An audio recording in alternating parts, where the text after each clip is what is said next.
Hi, welcome to the channel. I'm Jake, and this is our 2 cents, where we talk everything boxing, and everybody's entitled to their own opinion.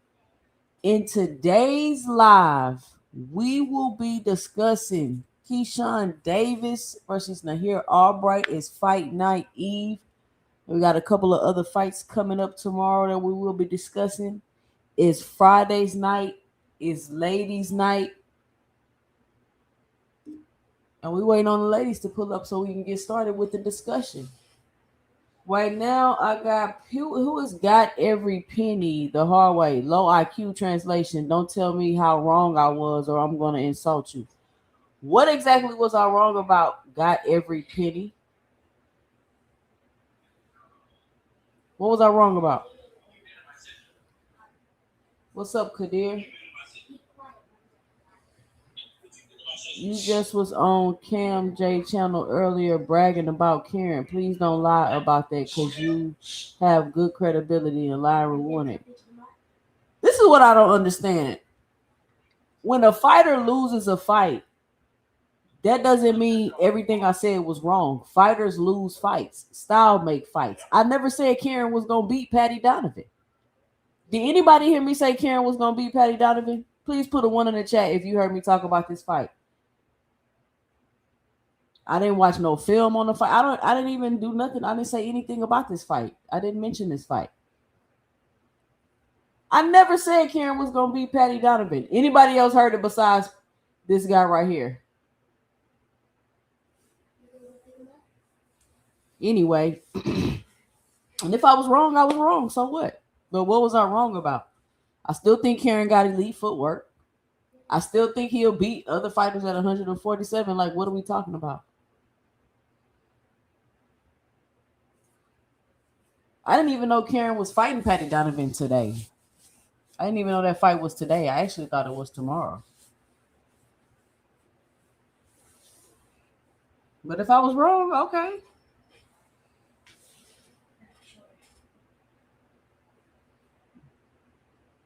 And just because a fighter lose don't mean they trash. Like, y'all gotta stop that.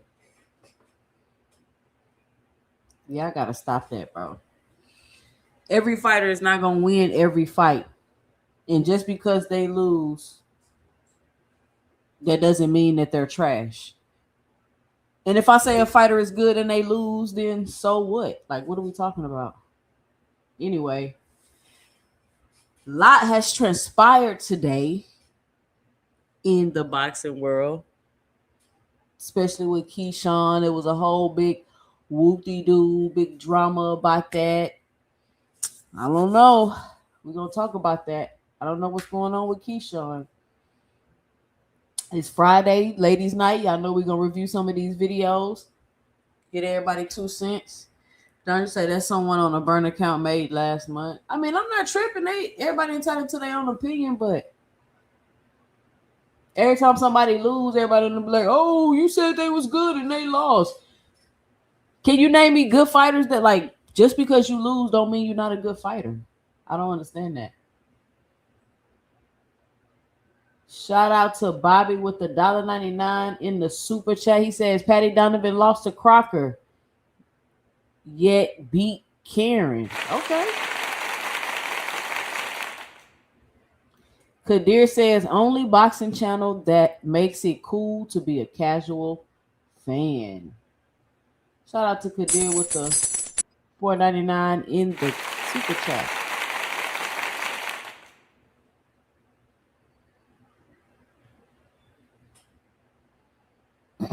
That's fine. You could think Karen is trash. Listen, y'all is entitled to your own opinion. I never tried to convince y'all of anything otherwise. I just gave you what I thought about Karen. That was my 2 cents. You can think whatever you want to think about Karen. Y'all do know you could think for yourselves, right? Like, that's what this whole platform is about. I guess Karen lost. What happened in the fight, Dondrick? I ain't see it. What happened in the Patty Donovan Karen fight? Let him fight somebody else. So since Karen lost, he can't beat nobody else. He gonna lose to everybody else. Like, what does that mean? Because he lost. He lost. See, Ironheart say it was an underwhelming fight on both sides. Karen didn't fight him like he fought Boots. I don't know. People like one fighter, and then you talk about a bunch of different fighters, and then one fighter lose, and everybody like, "Oh, you said he was good, he lost." That's fine.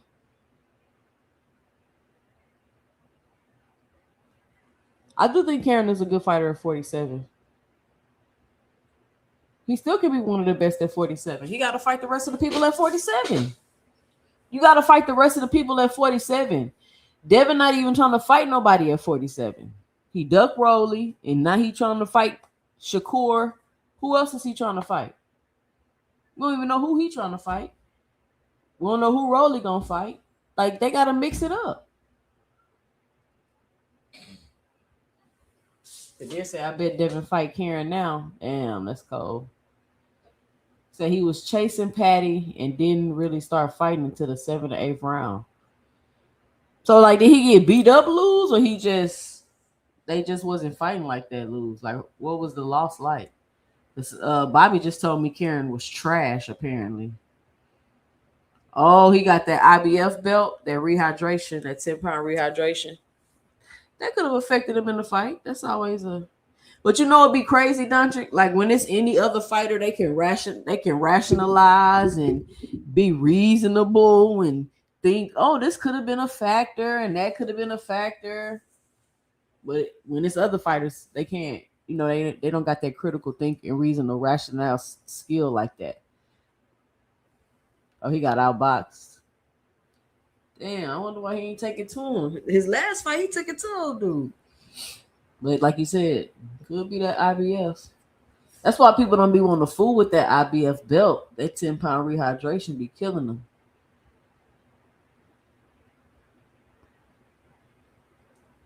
Did he look like trash, Sin?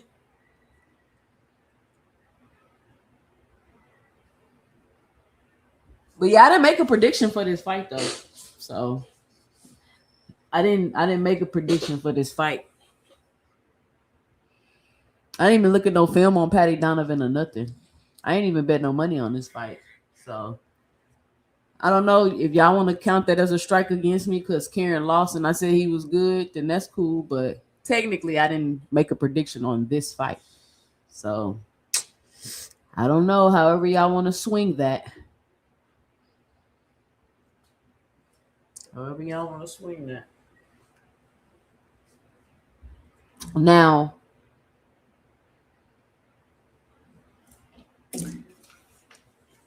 I don't know who I got winning tomorrow. In the Albright Keyshawn fight, I threw some money on Albright because I don't know, man. Keyshawn looked defeated. He looked defeated to me, especially today after he missed weight. But we're gonna get into it. I want to wait for the ladies to pull up, fellas. If you want to call in, the call in number at the bottom of the screen, 281-845-2103. You can call in before the ladies get here. I got a bunch of different topics wrote down that we could possibly talk about. Let me pull up some quick videos to react to till the ladies get here. We talk about these fights coming up this weekend. I mean, yes. So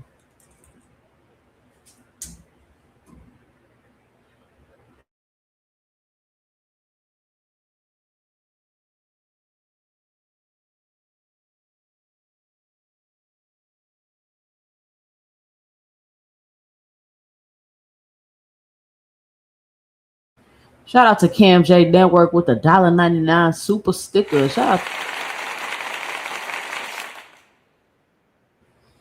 Cam J with the $1.99 super sticker. I gotta watch the fight, but I mean, I think Karen is a good fighter, and I think he got elite footwork. That doesn't change because he lost the fight. That doesn't take away that I think that.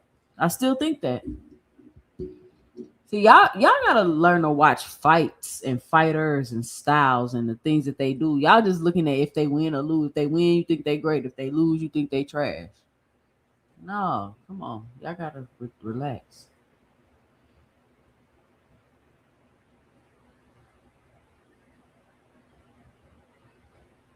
But I don't really be rocking with them UK fighters anyway.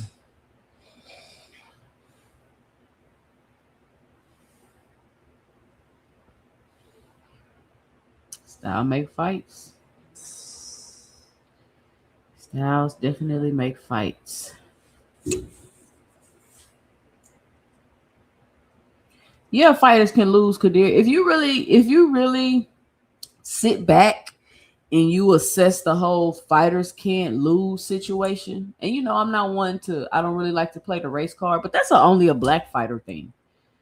Other fighters can lose. Mexican fighters don't care if they fighters lose. That's not a big thing to them. You feel what I'm saying? Like that's only a black fighter thing, and I think it's because the black fighters got so many elite fighters. You know what I'm saying? So that's why I think like that's a part of it. But that unusual expectation is only placed on black fighters if you sit back and you look at the landscape of it.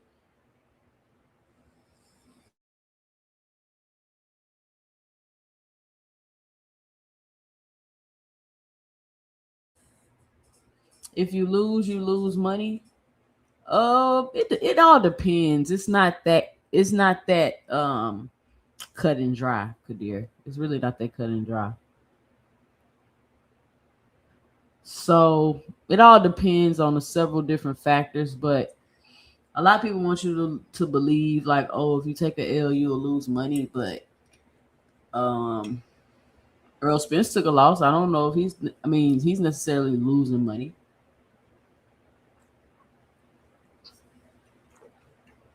If Tank took a loss, he wouldn't lose money.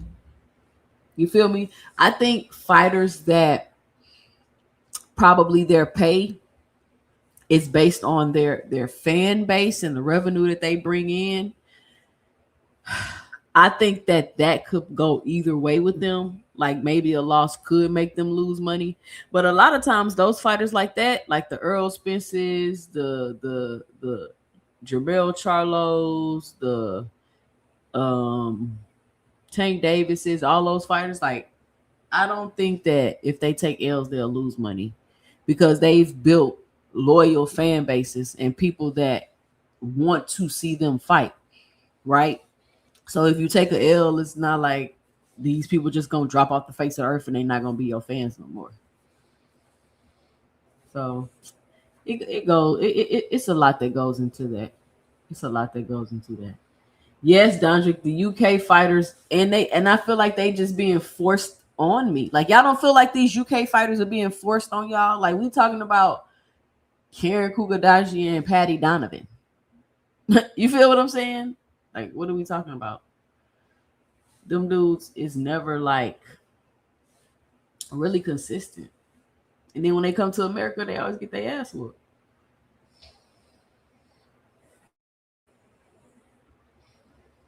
Dude shouldn't have been excited for that win. Would have been a draw if he didn't drop Karen early. Damn, and Karen got dropped. What was he carrying in there doing?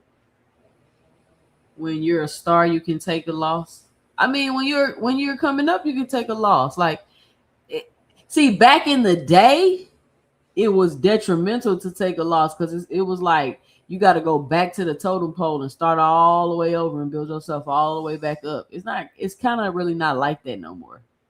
Like you see people take a L and get a title shot right after. You get what I'm saying? So it's a little different, man. Don't Connor being is toxic waste juice. I can't stand Connor being. I ain't gonna lie to y'all. And not Eddie Hearn. Listen, once you cross Eddie Hearn and you done with Eddie Hearn, he gonna sit on the internet and gossip about you and tell all your business. I feel like he tried to spare Connor Ben, but he ain't really said nothing too bad about Connor Ben except that he ducked a lot of fights.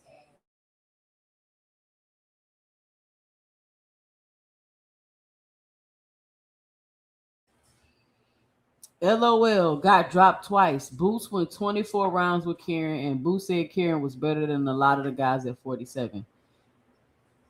That doesn't change that. Got every penny.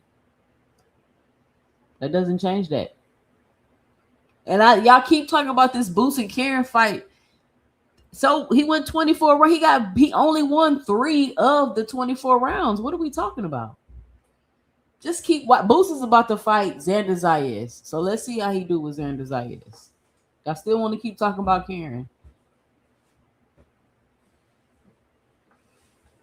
Let's see how Boost do against Xander Zayas.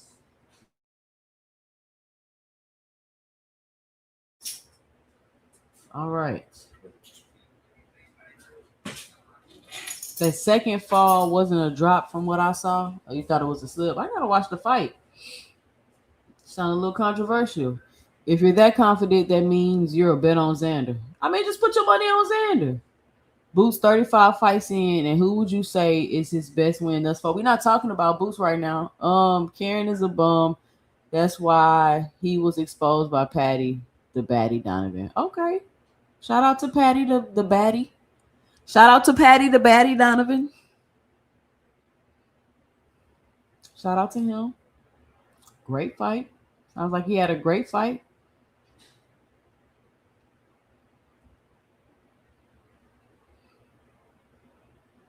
But I mean, it sounds like it's 2 knockdowns. One was controversial. And you come here, oh, he got dropped twice. Come on, man. Y'all got to be for real. Can we please talk bad about somebody off a loss? Y'all talking bad about somebody that beat somebody for like 21 rounds, bro. Like, what are we talking about? It's just insane. Like, don't nobody sit on here and talk about how Shakur went 9 rounds with Padley. He should have stopped him. Like, who cares? He won the fight. Whoop-de-doo. Let's move on. Let's move on. That's all we got to do.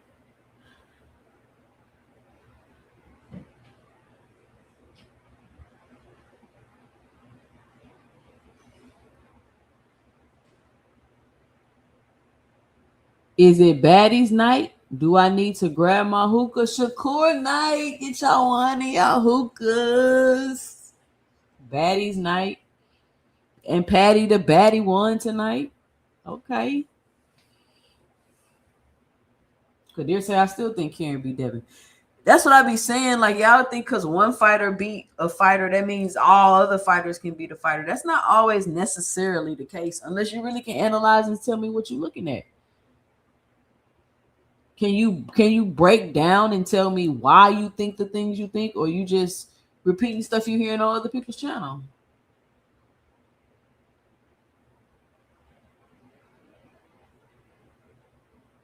Oh, niggas talking about domestic, but Cambosis went 24 rounds with Devin. Stop, Dondrick.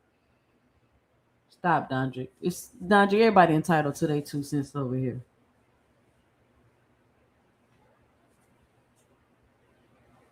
It's cool.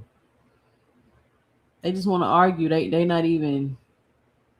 Karen beat nobody. Like, y'all just trying to get reactions and rises out of people. Speak boxing. Like, talk mechanics. Talk some boxing. Talk with it. But it is what it is. Y'all entitled to your own opinion. Everybody punch the like button coming in, trying to let some people pull on up in here before we get started. Y'all listen to them Drake albums today? Drake dropped 3 albums today. I listened to an album and a half. I haven't listened to all of them yet.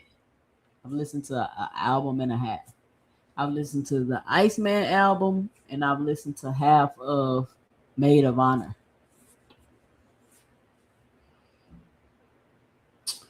So they say he shut down Spotify. Say, okay, Drake, Drizzy, Drake, Drizzy, Drake.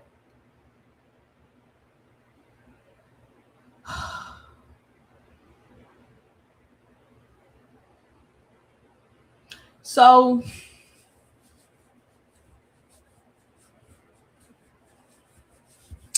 I see that Timothy Bradley, let's start off with that, and Shakur Stevenson got into a little tussy because of something that Tim Bradley said about Shakur Soft Touch Stevenson. Let's take a look and see what it was that he said. First, let's take a look at what he said to get Shakur Stevenson panties in a bunch. Take a look at what he said. Oh, hold on, Kendra. I ain't opened the link yet. I'm gonna drop the link. Give me a few minutes.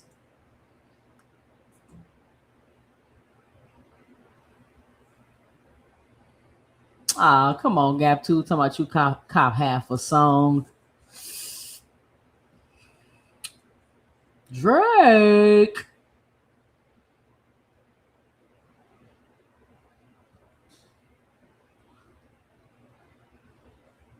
Let's see what it was that Shakur said. We're gonna look at what Shakur said.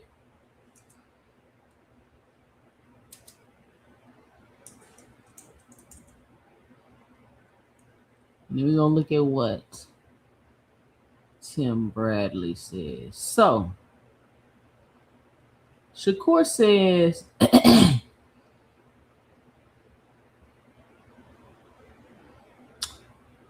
Tim lost all respect from me again. This mad lane. Keyshawn, my brother. None of that weird shit you people make it. Fans control y'all opinion. I'm too strong minded to be influenced. Is nothing you can say to ever make me go against him. Fuck y'all. That was Shakur Stevenson's tweet that he put up in response to something that Tim Bradley said. I got to say he gonna catch it with his wine and hookah. It's a wine and hookah listen, Gap gangs. I ain't gonna even lie to you. It's a wine and hookah listen. Um, so let's see what Tim Bradley said. It's only 43 minutes, 43 seconds old. We're gonna watch the whole clip. Let's see what Tim Bradley said there. And this sounds like you trying to get your homegirl out of toxic relationships. And she texting you. I've lost all respect for you. This is mad lame. Tyrone is my man. And it's not none of this weird shit that y'all make it. You let all them people around you control your opinion, but I'm strong minded. I will not be influenced to leave my relationship because of you bitter single hoes. Nothing you say will ever make me go against him. Fuck y'all. That's what she write in the group chat. And you at the crib like she gonna be complaining about this nigga next week. Why she won't leave him alone? But let's see what Tim Bradley had to say. Let me find the video.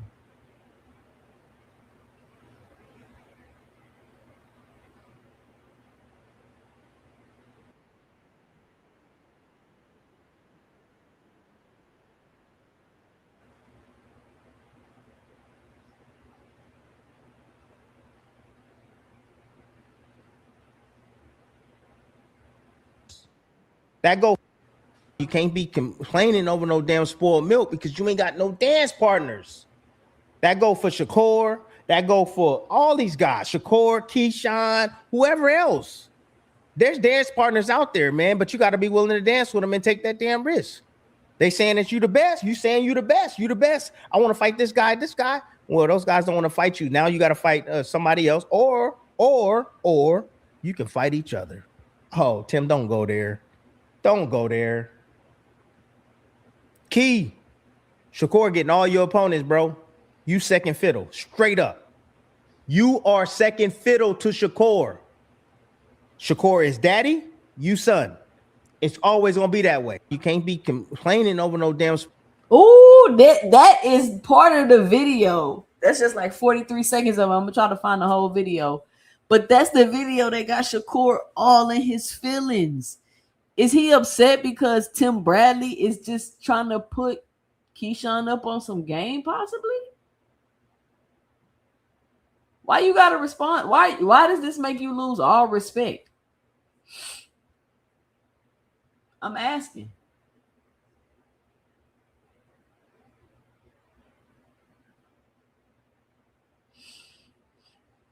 I can't find the video, y'all.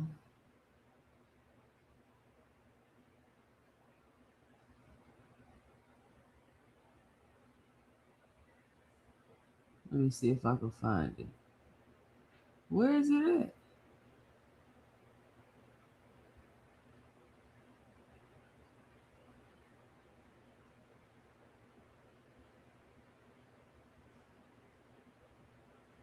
I don't think he put it up today.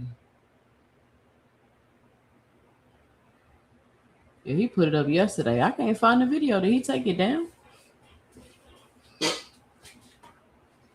Well, anyway, I watched the video. In the video, he was basically telling them.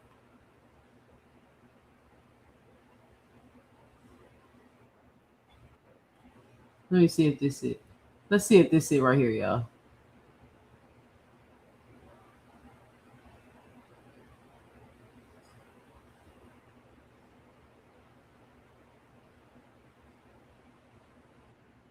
That Shakur is not getting. Okay. Anybody that Shakur, he's trying to get to it before Shakur get to it. Because I'm noticing something. All the Keyshawn guys that he chased, go back and watch Keyshawn. I want Lopez. Give me Lopez. It was after one particular fight. Who ended up getting it? Shakur. Yeah, Shakur ended up getting it, right? And then I think what sucks is that Keyshawn, when he missed weight by 4 pounds and he was supposed to be fighting against De Los Santos, when he's supposed to be fighting against him, he had an opportunity there to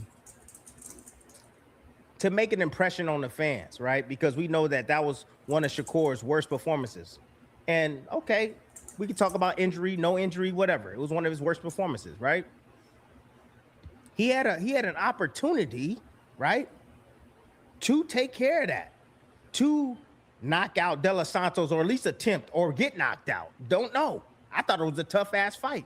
However, he wiggled his way out of the fight. You can make whatever excuse you want. You can say whatever you want. Damn it. It all makes sense to me, right? You can say, hey, he didn't want to fight De Los Santos. I get it. Make whatever excuse you want. It don't matter, right? He still didn't fight him. Nah, this ain't the video, but we gonna finish it. But I'm noticing that a lot of the guys that Shakur is getting and fighting are guys that Keyshawn wanted. Mm-hmm. Now, Haney, both of these guys, they've been calling out. Well, I want to say Keyshawn's been calling out Haney, not Shakur. Okay. Keyshawn's been calling out Haney. And Haney is like, I think I heard on the podcast not too long ago, Mr. Haney was like, that's easy. Like, basically, like, that's easy work. But the truth of the matter is, people, is that it's the risk reward. Keyshawn is a damn good fighter, but he don't have enough for a fighter to be like, man, I'm willing to take that risk because look, he's done this, and this. You know what I mean? That'll look good on my resume. Keyshawn only got 14 fights. He only got 14 fights. And like I told you, he's held the title like for a few months. So, but this Albright fight, it's gonna be, hey, I think it's interesting now because I'm curious to see how Keyshawn's gonna act because the fight's not selling. Hey, y'all stick to this channel. I told y'all. That's a great point that he's making. Like I think this is before he missed the weight. And I asked this question, I think I was on somebody else live, is the fact that the ticket's not selling, it's not a lot of people at your presser like that.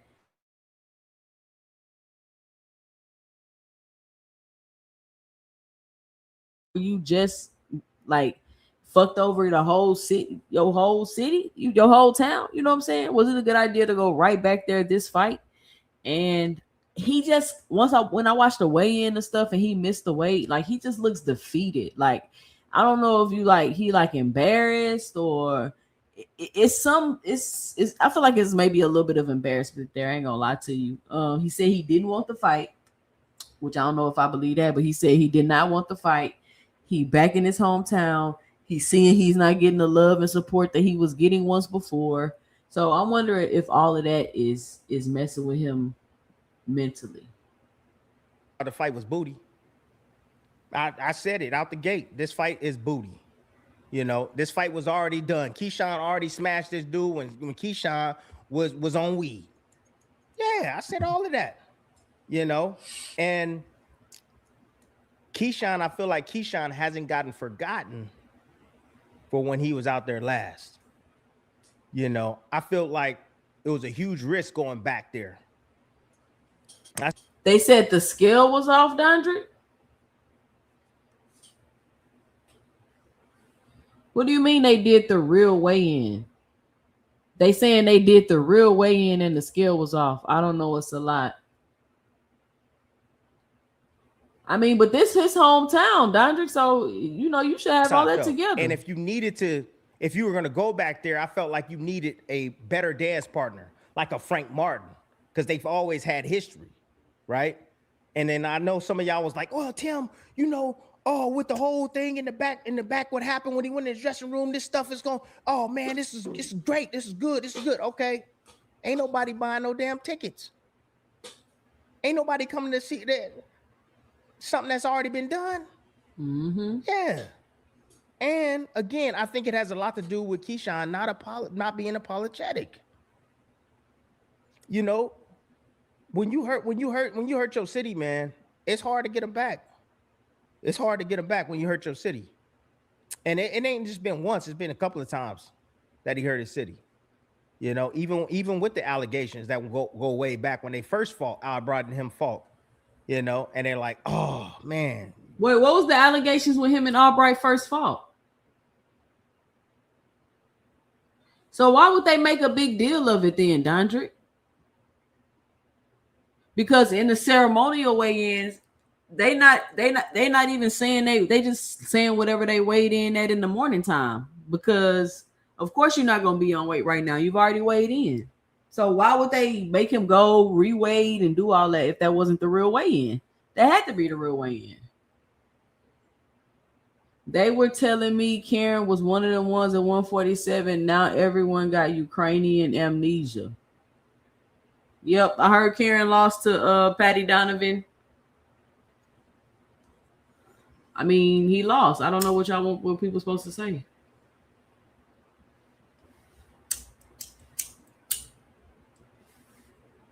Y'all only like one fighter.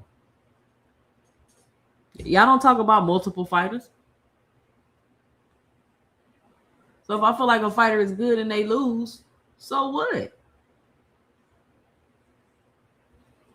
Anyway, let's go, Tim Bradley. Come on, Key, with the marijuana allegations, damn. And then the 4 pounds. Everybody bought their tickets, been saving money. Everybody, it was sold out. The place was sold out. And then everything that happened after that, people don't forget, man. And then they didn't have a great experience. And so they saying, nah, forget that. I'm not supporting that. Feels like Keyshawn hurt his business, man. And it's going to take him a little while to build it back up. It is. Appreciate it, man. Thank you so much. It says Keyshawn told us he doesn't. It's going to take him a big while. Look. Oh, and on top of that, y'all. On top of that, Keyshawn didn't already talk shit about the sanctioning bodies. The belts ain't this. He don't need them. He ain't paying no sanctioning fees. Blah, blah, blah. And I kept asking y'all, why is Keyshawn acting like Keyshawn got 16 fights, 17 fights? Like, why are you acting like you just made it, Keyshawn? You haven't. You're not there yet. You was on your way. I promise. It feels like Keyshawn just completely killed his momentum. And let me tell you something about momentum.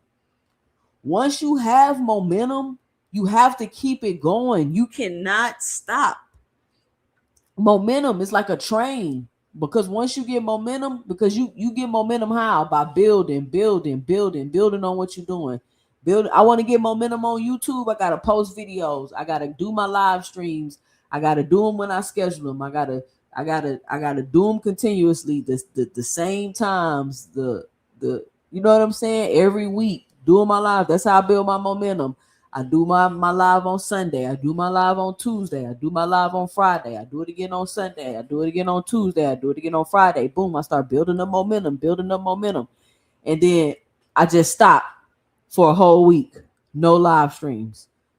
I just killed my momentum with the algorithm. I just killed it. So now when I come back and start doing my lives again, I gotta build that momentum back up. And you don't just stop You don't just start where you left off. You don't start where you left off. And Keyshawn, I think, is realizing that. You coming back in your hometown, you seeing the support ain't the same, and you realizing you don't stop where you left off. You don't start back where you left off. Gap 2 Gang said he got 2K subs in less than a month. Momentum. Shout out Gap 2 Gang. I ain't never got no 2K subs in a month. But I'm not trying to grow my channel necessarily to just big, huge numbers. I want my channel to be a community and a space where it's like very familiar. Everybody know everybody, and everybody is willing to support within the community. That way I don't gotta have 100,000 people, So it's a very familiar and comfortable space. Like when everybody come here, we on 2 Cents After Dark too. Everybody know each other. You get new people come in. We get to know them. We talk to them. Everybody know each other. So it's a familiar, comfortable space. Not you coming in here and just a bunch of strangers you talking to all the time. But shout out to Gap Tooth Games with the 2K subs in a month. That's what's up. But of course, I am always trying to grow my channel. So if you know anybody that like this boxing talk, just share the link with them. Share one of my videos with them. I don't even know who Chud the Builder is. Are you seeing Young Pharaoh back? Gap 2 Games. He be sounding like himself a little bit, then he start going off the rails. You be like, he still ain't the same. But I've been seeing him on a couple interviews. But anyway, so Keyshawn, they say Karen fucked up a whole bunch of people parlays and shit this weekend. I don't know what Karen must have been on, but Dondrick made a good point. It might be that IBF rehydration clause.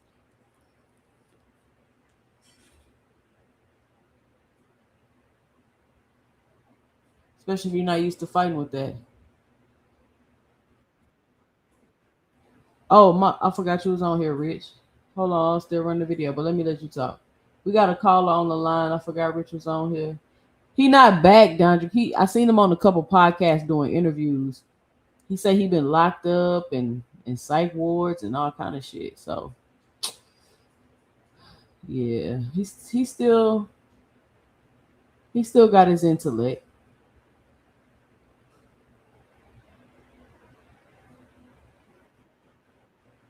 Hold on, let me share the screen. Rich in the back, like, can I talk? Can I talk? Can I talk? Rich, say something. Y'all can hear me?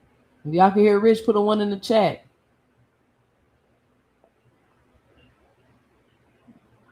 But yeah, Dondrick, he said they been. I ain't get to watch the whole interview. I just watched a little bit of it, but it sounded like to me he been getting locked. Oh, they can't hear me. They can't hear me. It sound like. Yeah, they can hear you. Go ahead, Rich. Go ahead, Rich. Nah. Don't cut me off.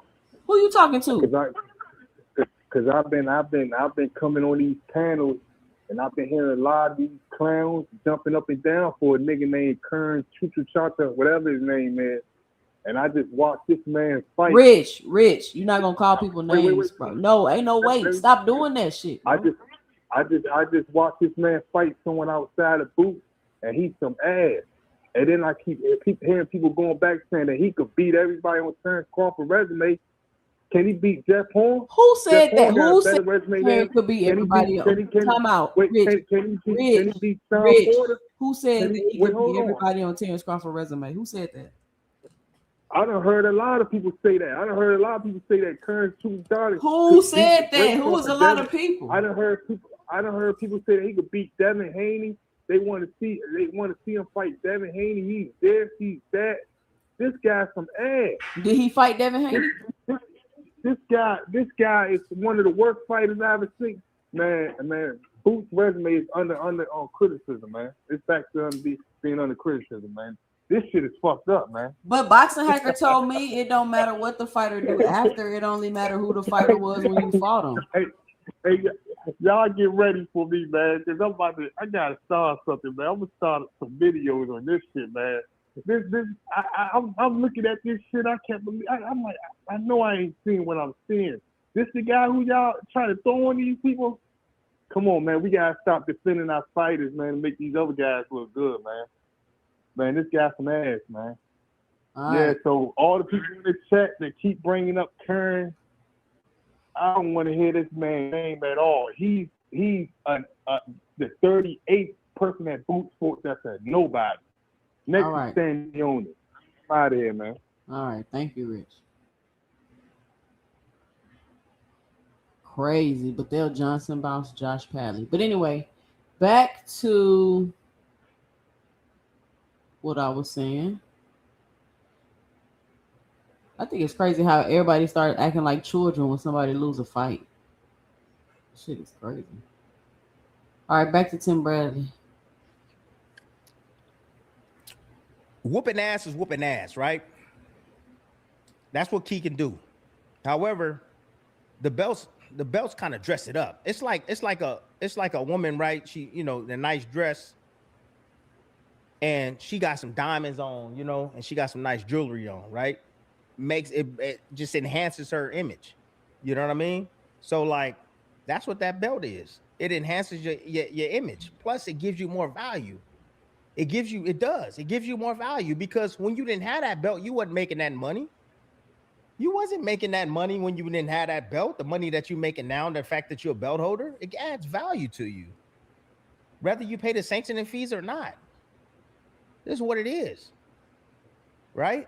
So yeah, I think he needs to get a belt. I think he needs to fight a belt holder. Absolutely, at 140 pounds. There's certain guys. I think Dalton Smith's there. I think he got injured. Look, you got a guy that nobody wants to fight, man. These Russells. Nobody is looking to fight the Russells. Antoine Russell. What are we doing? Come on. That's a dude right there that want all the smoke. But again, they ain't trying to face that because they know how tough that is. Now, it don't mean they scared. It's just meaning that, like, hey, that's a little bit, that's up there, So Booth's resume gets set back 100 years because Karen lost, but if the opponents move forward and win and become champions, it don't mean nothing. Is that what y'all saying? It doesn't make sense what y'all saying. Anyway, I don't know what's wrong with these people that never pick fighters to win. Y'all never pick fighters to win anything. Y'all just cry about other people's opinions and don't have ones of y'all own. That's a little challenging. It might not be for me, but at the same time, you can't be complaining over no damn spoiled milk because you ain't got no dance partners. That go for Shakur.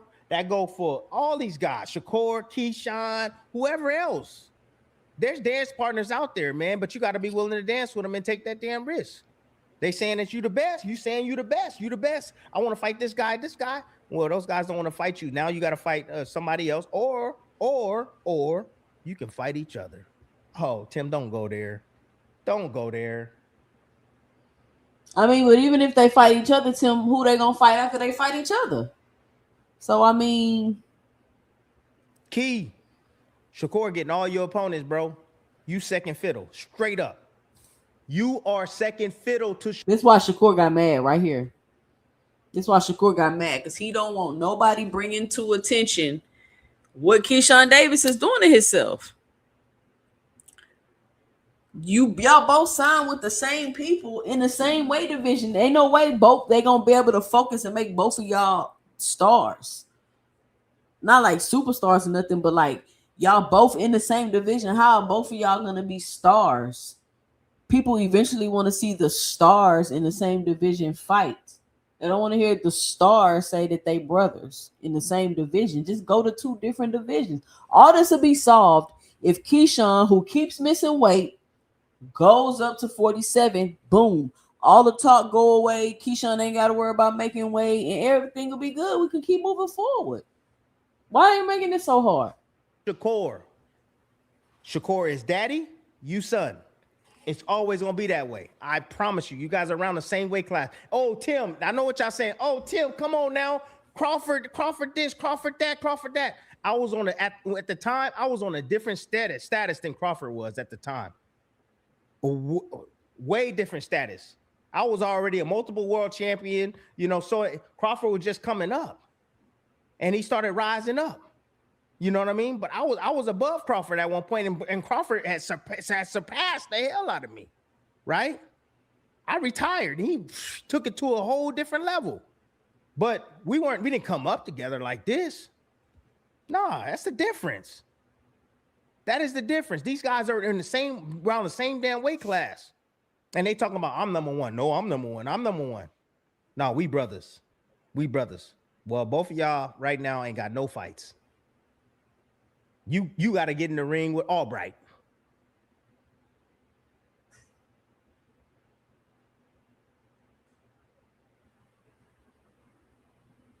I don't know. Y'all think Timmy cooked on that one? Y'all think Timmy cooked on that one?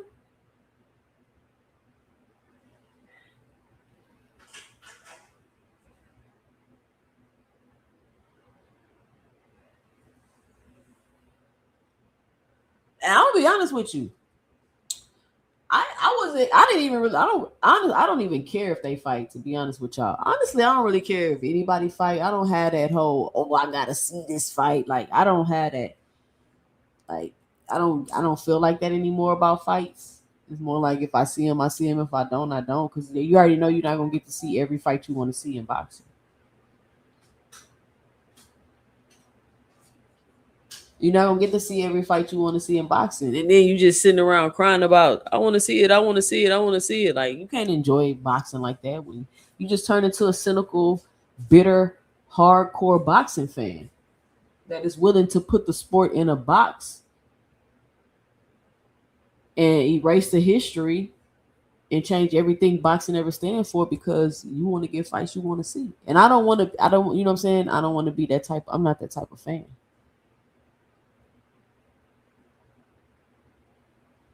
But he making some valid points though. Even though sometimes Tim Bradley be saying some ridiculousness, sometimes he says some things that make sense. So you gotta kind of sift through what Tim Bradley be saying. But he cooking in that one, and then you get all on X, all in your feelings. Cause why? Let's see what else I got to chat with y'all about today on the show.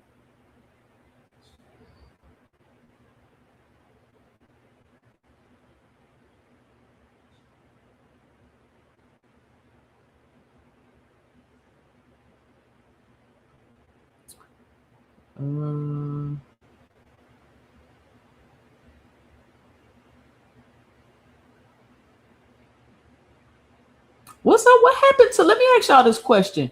What happened to the Shakur Stevenson Muratalla fight? Can y'all tell me what? Anybody heard anything about that fight? The last thing I heard about that fight was Robert Garcia and Muratalla. They had accepted the fight, the 30%, the whatever, the wooty woo. I heard that's the last thing I heard, that they had accepted the fight. So is the fight made? It's like, have y'all heard anything? Can y'all let me know in the chat what y'all heard about any news about that fight? After I heard about the ring belt, the weight, the this, the that, Muratalla wanted to come up to 40, and Shakur said now he wanted to fight him at 35 because he wanted the ring belt.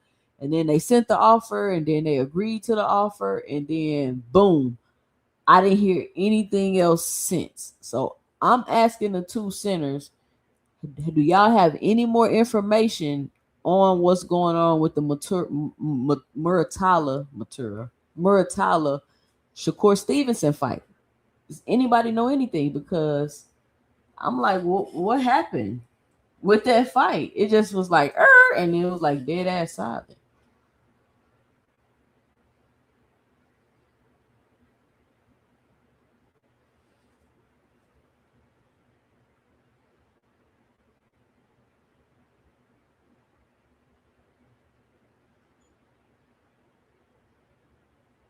Nobody heard nothing.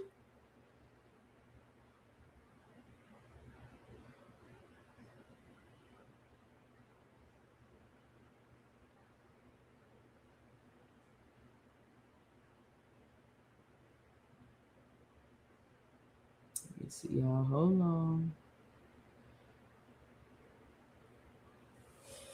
So another topic I want to bring up tonight, and then I'm gonna drop the link so we can click on this Keyshawn Davis. What's up with everybody so excited about Lomachenko coming back out of retirement? Was Lomachenko not old before he retired? I'm just asking. Wasn't people saying that like, oh, Loma old? Wasn't Loma old before he retired? So what is the excitement about him coming back? I'm so confused. I'm like, Nick, like Loma, just stay retired. And everybody, like, you got Kid Austin, Loma, I love to fight you. Everybody Johnson bouncing Loma all of a sudden trying to get a fight. I'm like, wasn't Loma just old before he retired? Like, was that not the rhetoric? If I'm tripping, y'all let me know. I'll stand corrected. I ain't got no problem. But all I remember hearing is Loma is old. Y'all remember when Tank was finna fight him, had the contract on the table?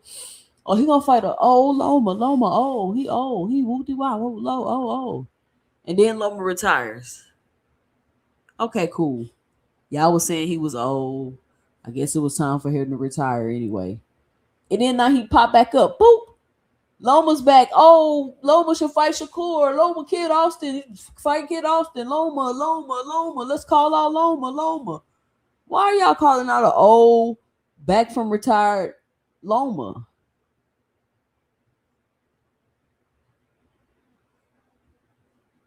You feel me? Like, I don't know. I'm just asking y'all. I'm just trying to figure it out. I'm not saying nobody right or wrong. If you feel he old, he old. Or if you happy he back, you happy he back. But if you felt he was old and you happy he back, I just got questions.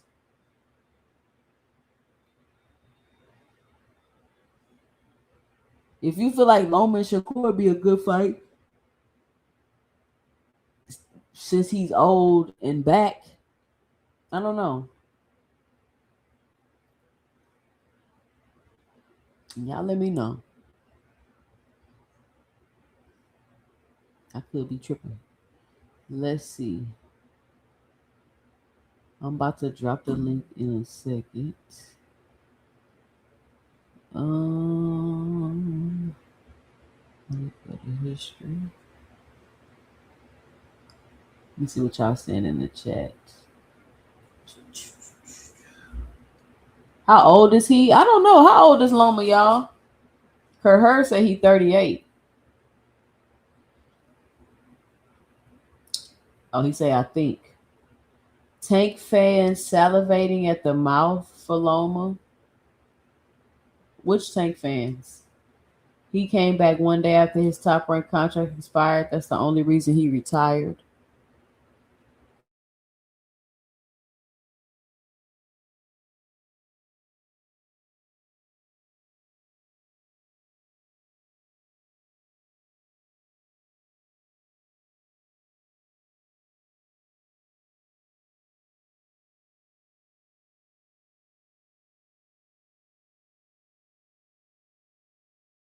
Here tonight, before any fight is announced, before anybody fight him, before any of that takes place, because we're not gonna decide based off who he fighting if he old or not. Can we like come to a consensus tonight? Is Loma old or not? Because like got every penny say he the same age as Bud. So is he old or not?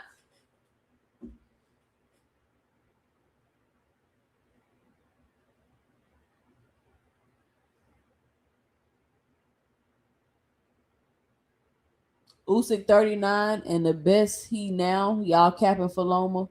Y'all love them white fighters, huh? Blue say, I want to see fighters challenge themselves. That's how you become a superstar. Fighting tough fights.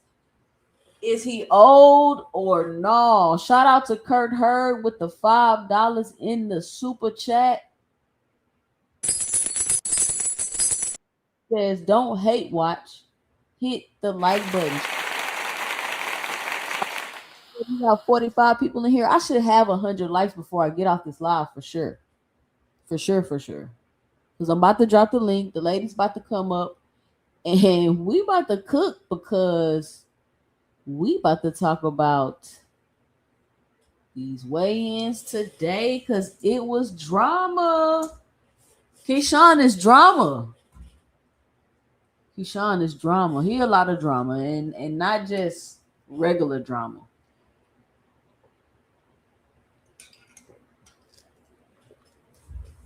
I don't know if we're about to have to cancel this event drama.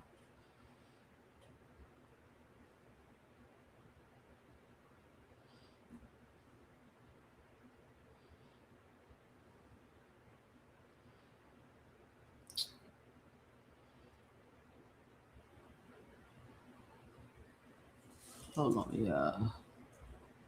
Hold on.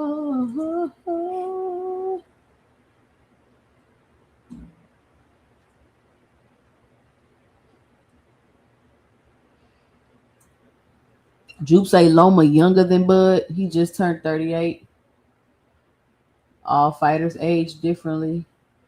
If he back, he can get his head knocked off, just like Bud, Laura, and Usyk. Or they all be unified champions at 49 like Hopkins. He old depending on who he about to fight for them. They fan base focus, not actual boxing fan. Eubanks Sr. was done by 30. Leonard Hagler, so many guys done early to mid 30s. Well, fighting now is not the same as fighting back then because, we got the scientific stuff going on. You know what I'm saying? The improvements in this and that and fighters fighting once a year and, not fighting tough fight after tough fight. All of that is playing a role into why you're seeing these fighters fight longer and have longer boxing careers. Like, think about it. Bud fought one fight a year the last decade. What he wasn't putting no whole bunch of stress on his body. He wasn't going through 2-3 training camps a year. He wasn't doing that. And you don't got to get defensive. I'm not saying that's a bad thing. I'm just saying that fighters are doing that. They're fighting less versus 3-4 times a year tough fights, which is what they're trying to go back to because apparently that's what the fans want. But they're able to have longer careers, keep more of their faculties, don't get Parkinson's and CTE because they're not getting beat upside the head 4 times a year.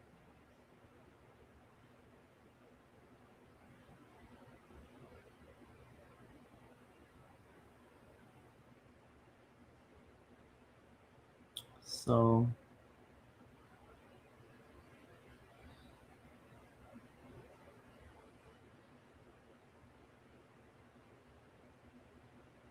let's take a look at some clips from the press conference. We're going to drop the link for the lady. It's ladies' night and the moon is bright. Oh, what a night. All right, I hope everybody got their wine and their hookahs. Shakur Knight activated. I just dropped the link for the ladies to come up. Let me pin it to the top of the chat.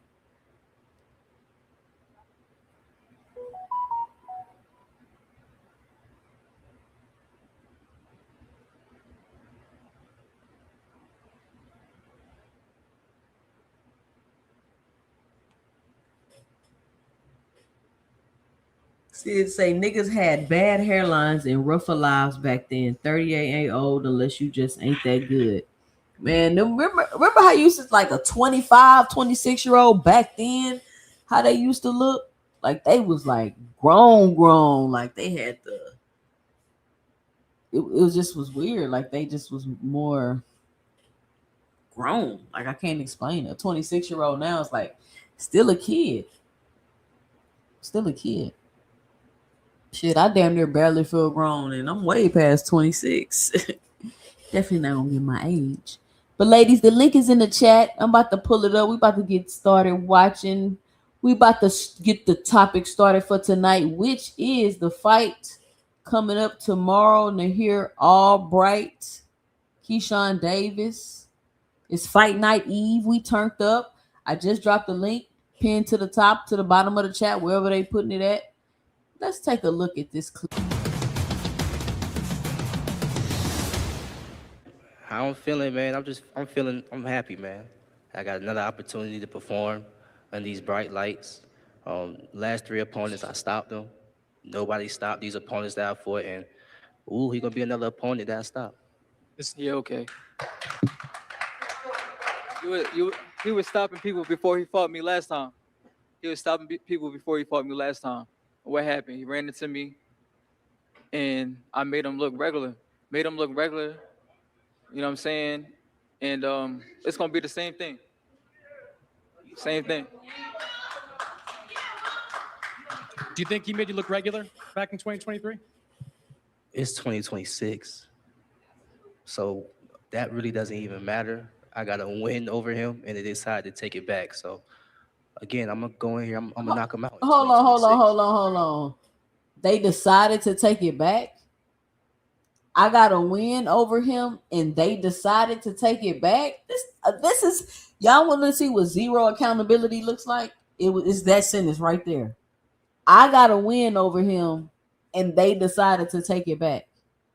Not had nothing to do with you smoking weed, Keyshawn. Huh? We got Juke on the panel. What's going on, Juke? Good evening, Tucson. How you doing? I'm all right. Good. Listen to you cook, girl. Yeah. Today is so crazy. I just found out. I found out that not only did he miss weight, that Norman did too. And Yep, we about to talk about it. I was waiting on everybody to get here. I need Key with the tea to roll up in here, but I think it's her birthday, so I don't know. She might be out this weekend or something. But I dropped the link. I think Sexy Kendra wants to come up. I got Jupe up. Any other ladies listening in the chat, click the link and come up and join us on the panel and give your 2 cents. We talking about this tonight. Fight night eve. We turned up.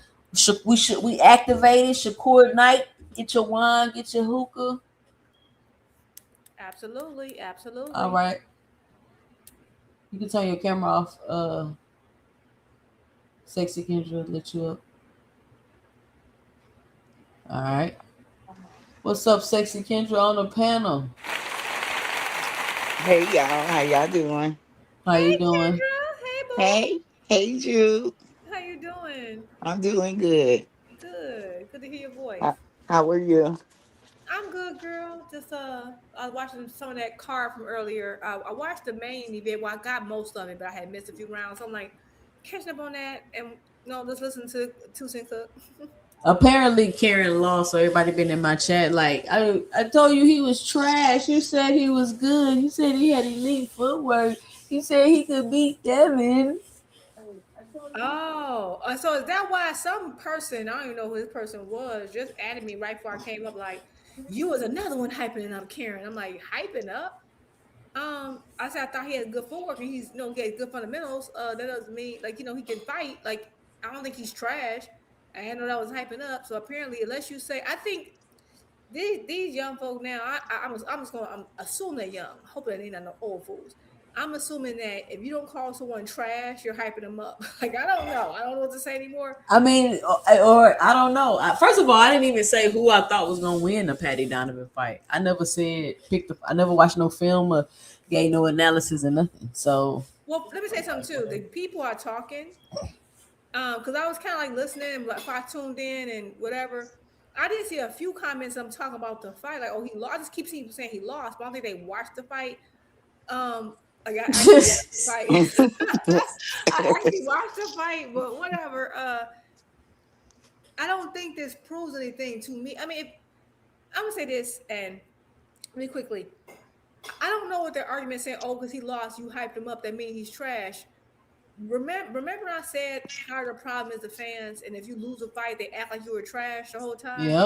Yep. And then they be like, well, these fighters don't want to risk the roll, blah blah. The same people whining will call you trash if you lose. They would not have been like they could not have gotten through the eras of boxing that were like the golden eras, of the eras that I love. They couldn't have been through it because everybody would have been trash. No one would ever got another shot. There would be no most of division champions.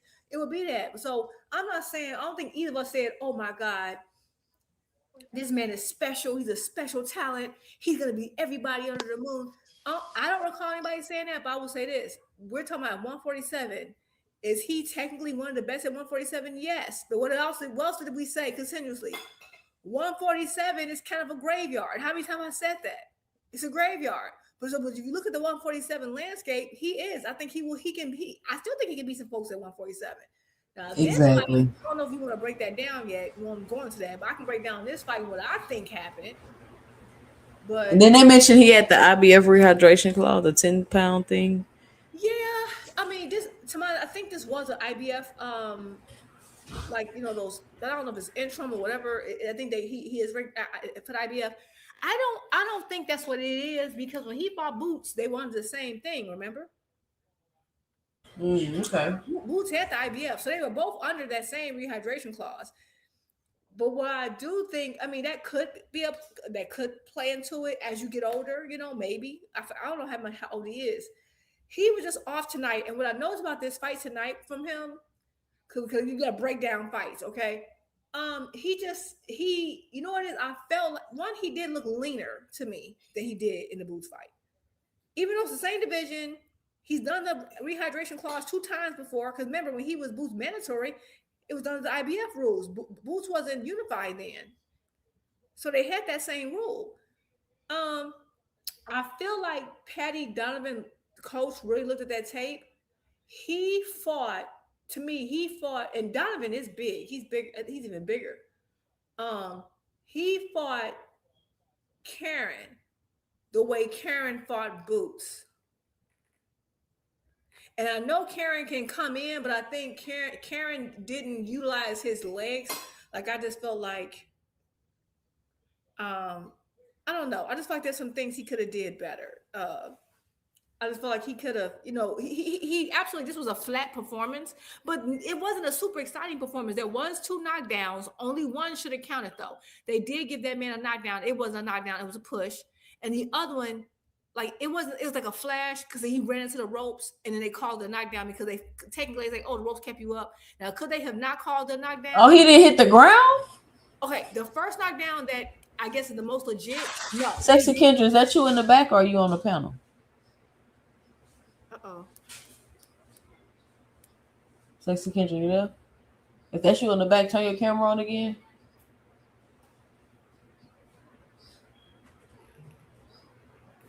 You there?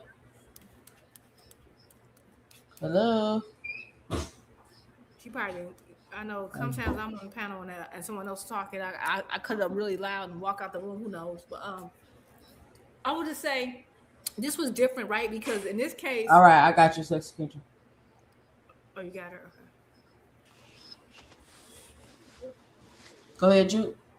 I was just saying that to me, Donovan has some power, and he just really just played on the outside, moved on the outside, and just waited. Oh, hello. Can you hear me? Yeah, go ahead. Okay, he just kind of waited on the outside just to counter. I feel like I've seen Karen do some.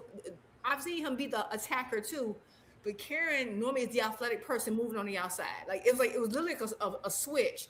He was like, I'm gonna play. He fought. Almost to the T. I'm gonna sit on the outside, keep moving, trying to get a counter in.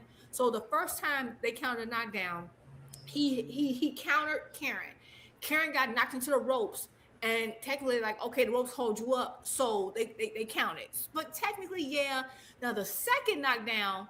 But it was never he wasn't ever hurt. No, they talking to me like Karen got dropped. Oh, he got dropped twice. That's he trash. Well, the second time, the knockdown, which I think was in the 9th, because I think the first knockdown was in the second or third. The first one, that was the first one. And he kind of flew into the ropes. He didn't fall. Now the second one, he did fall, but it's how you swing and kind of cuff someone, and then your power, Donovan kind of left his whole forearm into him and kind of pushed him down. I don't think that should have been a knockdown. It didn't have to be a knockdown. So now Karen came on stronger towards the end, but you got 2 knockdowns. So it wasn't like a super active fight. Like it was decent. Like they both were like hesitating, doing a lot of it was a whole bunch of feints. But it is like he didn't have his timing right. But no, it wasn't like, oh, he just got knocked around the ring and beat up. No, no. Right. That's how they It was came in here no, making it it wasn't his seem. best performance, but that second knockdown shouldn't have been a knockdown. And the first one, he didn't fall. He just got knocked into the ropes and bounced off the ropes, and they like up, knocked down. But another ref might not have counted it, so it could have been no knockdown. You see what I'm saying? So, I mean, I'm okay with them giving it to Patty Donovan, but Donovan do got power, and you can see, but Karen took the power good. But like, he didn't beat him better than Boots or nothing.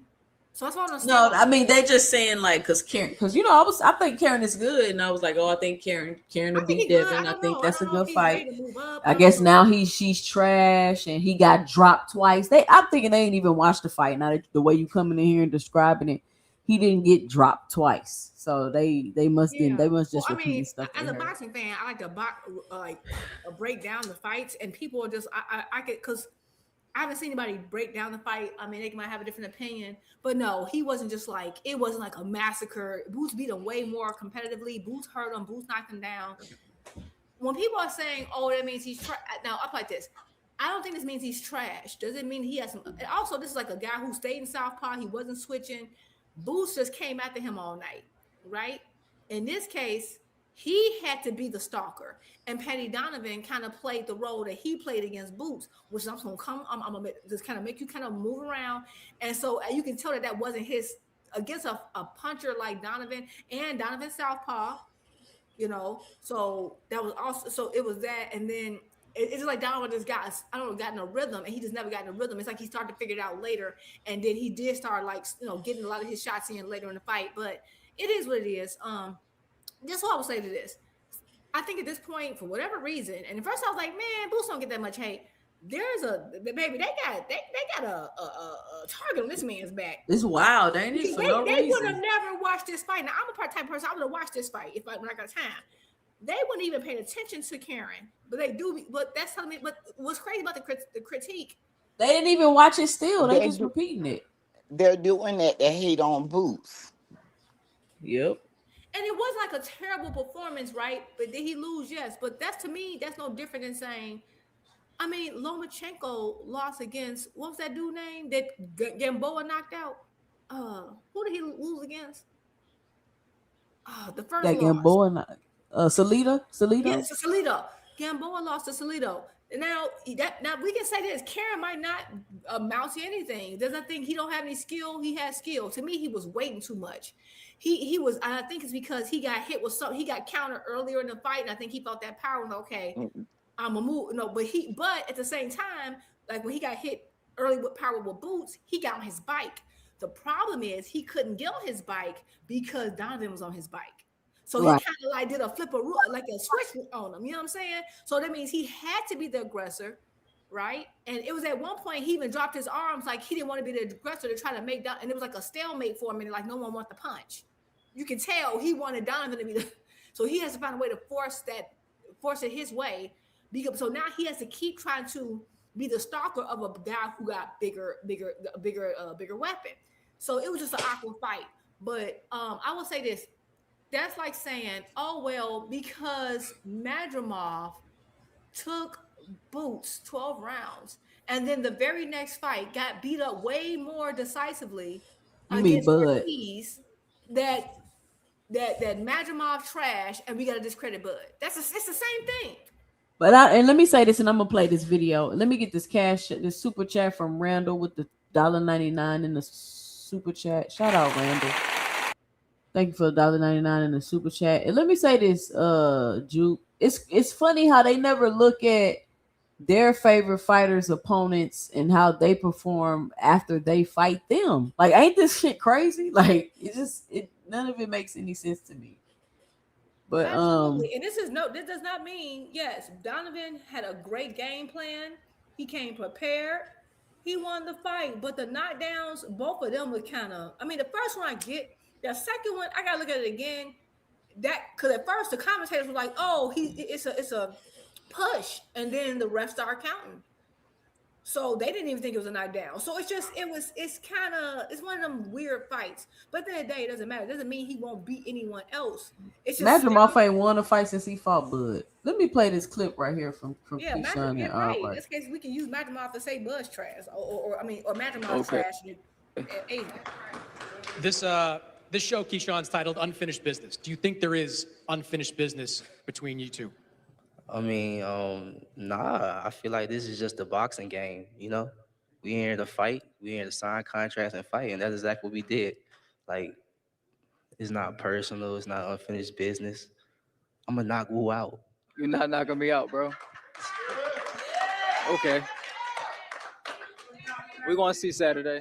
Is that confidence, Keyshawn, from how much improvements you've made since 2023? Like I said, that was 3 years ago.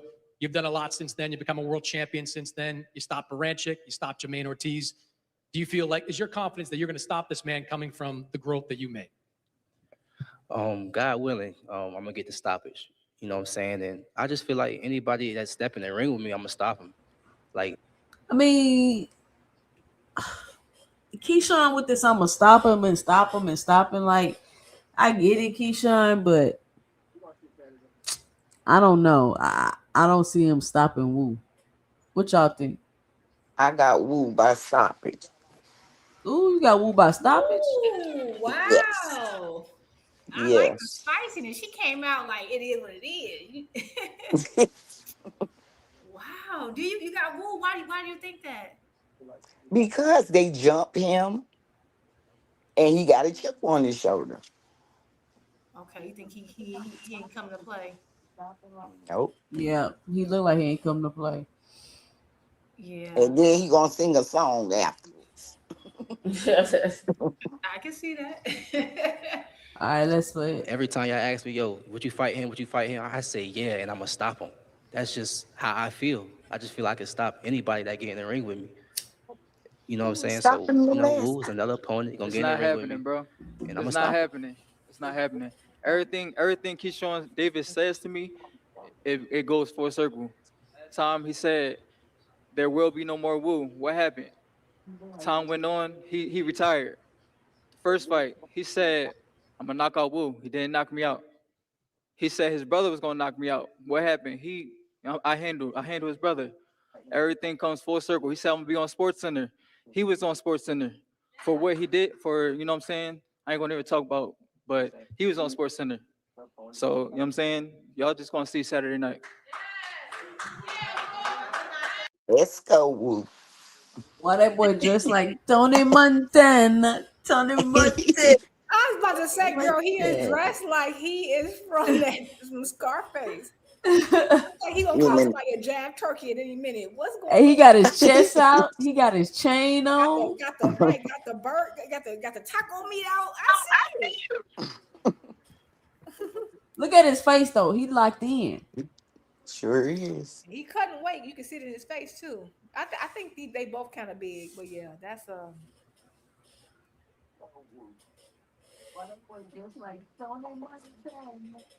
Hey, somebody got a mute. I can hear the YouTube in the background. Yeah, he locked in.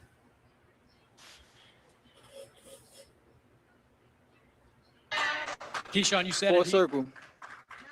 Full circle. He was telling me, he told me when I fought Kelvin. He said, he was like, get off my stage. This is my show. Now look where God has ordered me. I'm on the show, main event. Amen. Full circle. Hey, that's Full facts. circle. That's facts, Woo. That's facts, Woo. Keyshawn, you did say he has fought since then. He fought Frank Martin. What did you think of how he fought against Frank? Shit. Honestly, I had him beating Frank. I thought he was gonna beat Frank. I told my people's bet on Wu. I think Wu gonna beat Frank. Honestly, you know what I'm saying. And I went back and watched the fight. I thought he beat Frank. But it was a close fight, and I think he did a great job against Frank. He did his best. But I just feel like both of them not on my level. And I'm not I already showed him on your level. I'm not here to. Facts. Delusional. I'm not here to. Go back and forth with And he called that man delusional. Yeah. He have already showed he on this level though. But that's the thing though. people say usually in the rematch, the next fight is how it's just like a continuation of how the fight was ending, right? At the end of that last fight, Albright had got Keyshawn figured out towards the Sure end of that did. last fight, and he was getting to Keyshawn. So if that's any indication, this is gonna be a very difficult competitive fight, or at least it should be.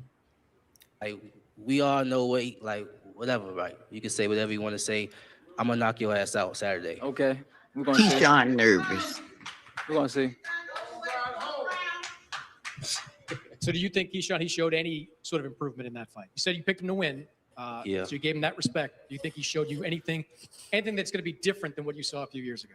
I don't know. We gotta wait and see. You know, I'm not underestimating none of my opponents. You know what I'm saying? And he's a guy that I already fought before.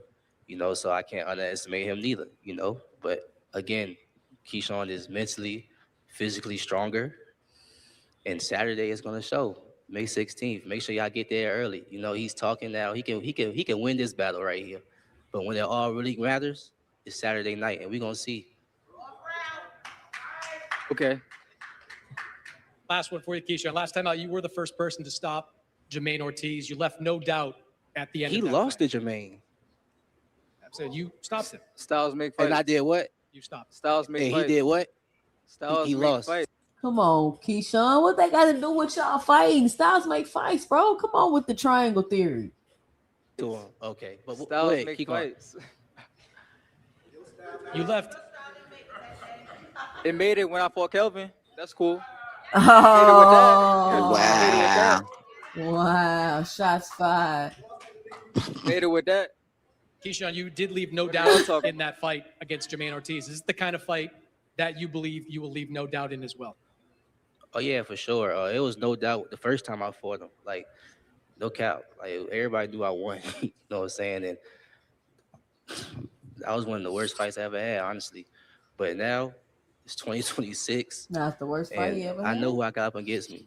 Like, I know who I'm fighting. I seen it when he fought Frank Martin. You know what I'm saying? Like, he just another opponent to me. And I'm gonna stop him.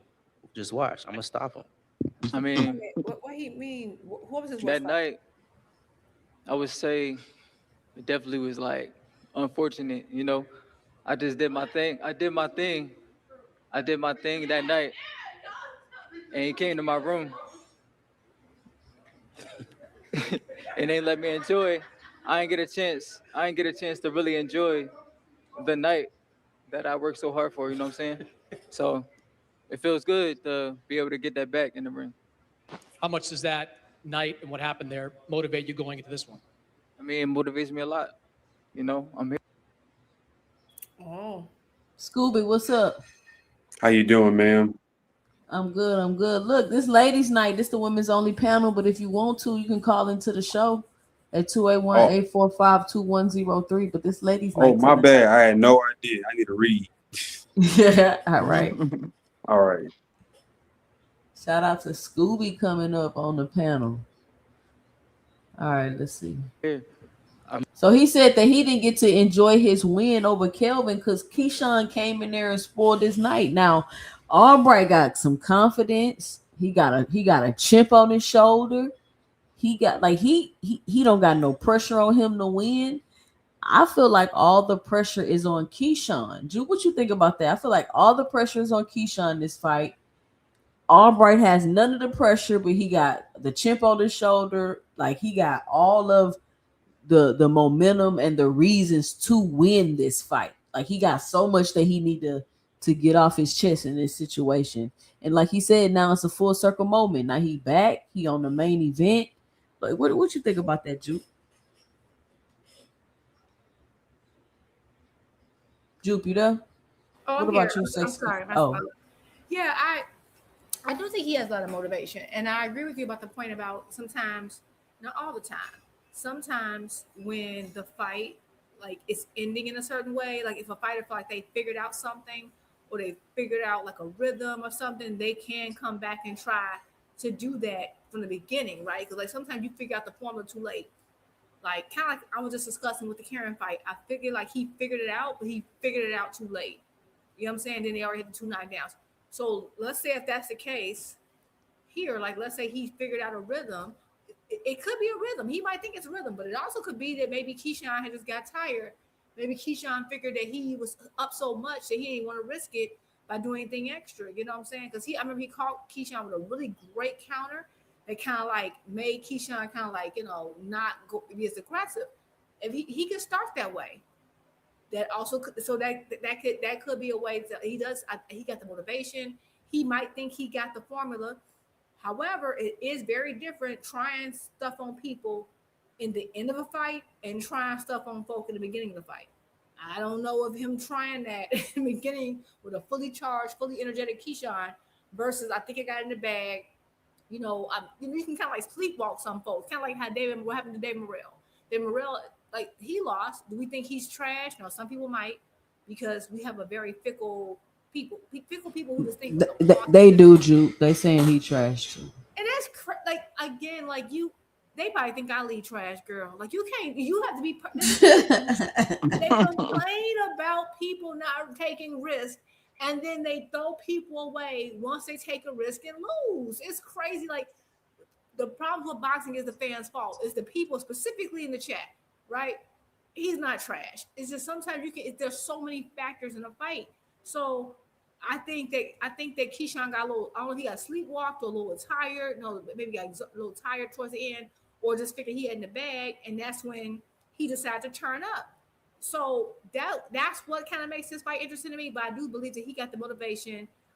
With Keyshawn energy, maybe he's conserving his energy right now. The weigh-in may be a factor. Apparently, I saw some interview where someone said the issue was the scale. I don't know how true that is. So it's just a lot of factors. So I am interested to see how this goes. And Keyshawn absolutely needs to get through this and look good, okay? Because it's time for him to elevate, and he needs to also evaluate, is 140 for him, or does he need to make the move up?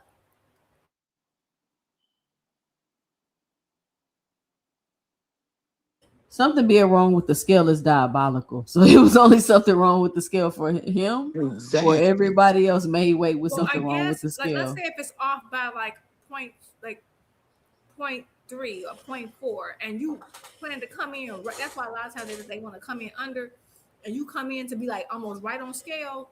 I can see they can put you over, but they're supposed to test that scale beforehand. Like if you come in under, you should be fine. But if you came to come in like exactly on weight, and if it's if it's off at all, because I had a scale like that before, it was off, and but this is a professional boxing match. They should have that right. So I don't know. I just heard that. I don't know how true it is. Throwing it out there. What you got, Sexy Kendra? I think that he is motivated and he's confident that he's going to win. Who is? Keyshawn, he's acting real nervous to me. That's true. And I think he's trying to stop him. I put money on a stoppage. You get him out of there. He did fight like Frank Martin his last fight, so like keep bringing that up. Like he fought Frank Martin his last fight. Why we're here, we're here for this reason. He's here because he did a great job against Frank Martin, and he kept calling my peoples, and we answered his phone call. That's why we're here. We'll hear a little bit of the history too. It's part of the story. Exactly. He did mention the Frank Martin fight. Very competitive draw you had against Frank. What do you think you showed people in that fight? I mean, I just showed a glimpse of who I am. You know what I'm saying? Even that night, I could bring more to the table, but I just showed the world, a glimpse of my talent, and they're going to continue to keep seeing that. You have Keyshawn has unquestionably improved since that fight you had in 2023. He went on to win a world title. He got a big win at 140 pounds, stopped Jermaine Ortiz. How much do you think you've improved since 2023? I mean, I improved a lot. I got stronger, faster. My IQ improved, everything. You know what I'm saying? And it's going to show Saturday night. How do you think this fight ends on Saturday? With Nair Albright with his hand raised. That's it. Get my hand raised Saturday night, and the whole world going to see it. The whole world going to see it. It's cool. Y'all, you know what I'm saying? Y'all can laugh, y'all can do all that, but Saturday night y'all gonna see. Oh, he not Okay. playing. Okay. He's real confident. All right, let's pull up the weigh-in because this. So they hadn't weighed in yet.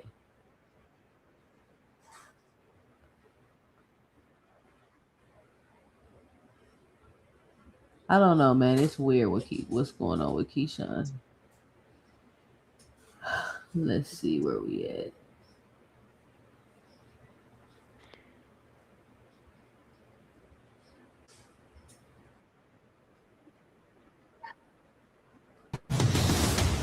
Our fighters to the scale for the main event of the evening in Unfinished Business, brought to you by Bob Arum's Top Rank Incorporated. It's Keyshawn Davis versus Nahir Albright, 12 rounds of boxing. All right, Juke, this is the weigh-in. You haven't seen none of this, right? The weigh-in, I didn't see it physically, but I heard about it. Okay, so this is the weigh-in with Keyshawn weighing in right now. Let's check it out. The super lightweight division, the weight limit on this fight is 104 pounds. First to the scale, ladies and gentlemen, brought to you in association with Ronnie Rice's R&R Boxing. With a record of 17 wins, 2 losses, and 1 draw.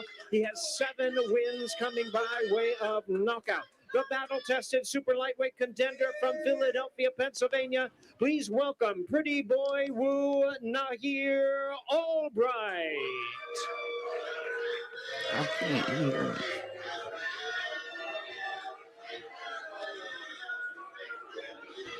Damn, they booing him. 139.7 pounds, 139.7 pounds for Nahir Albright.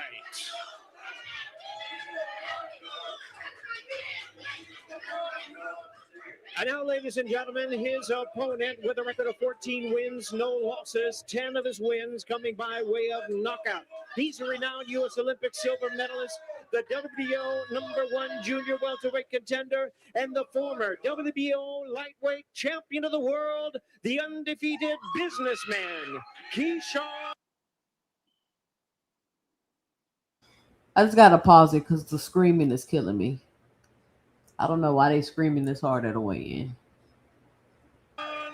Davis.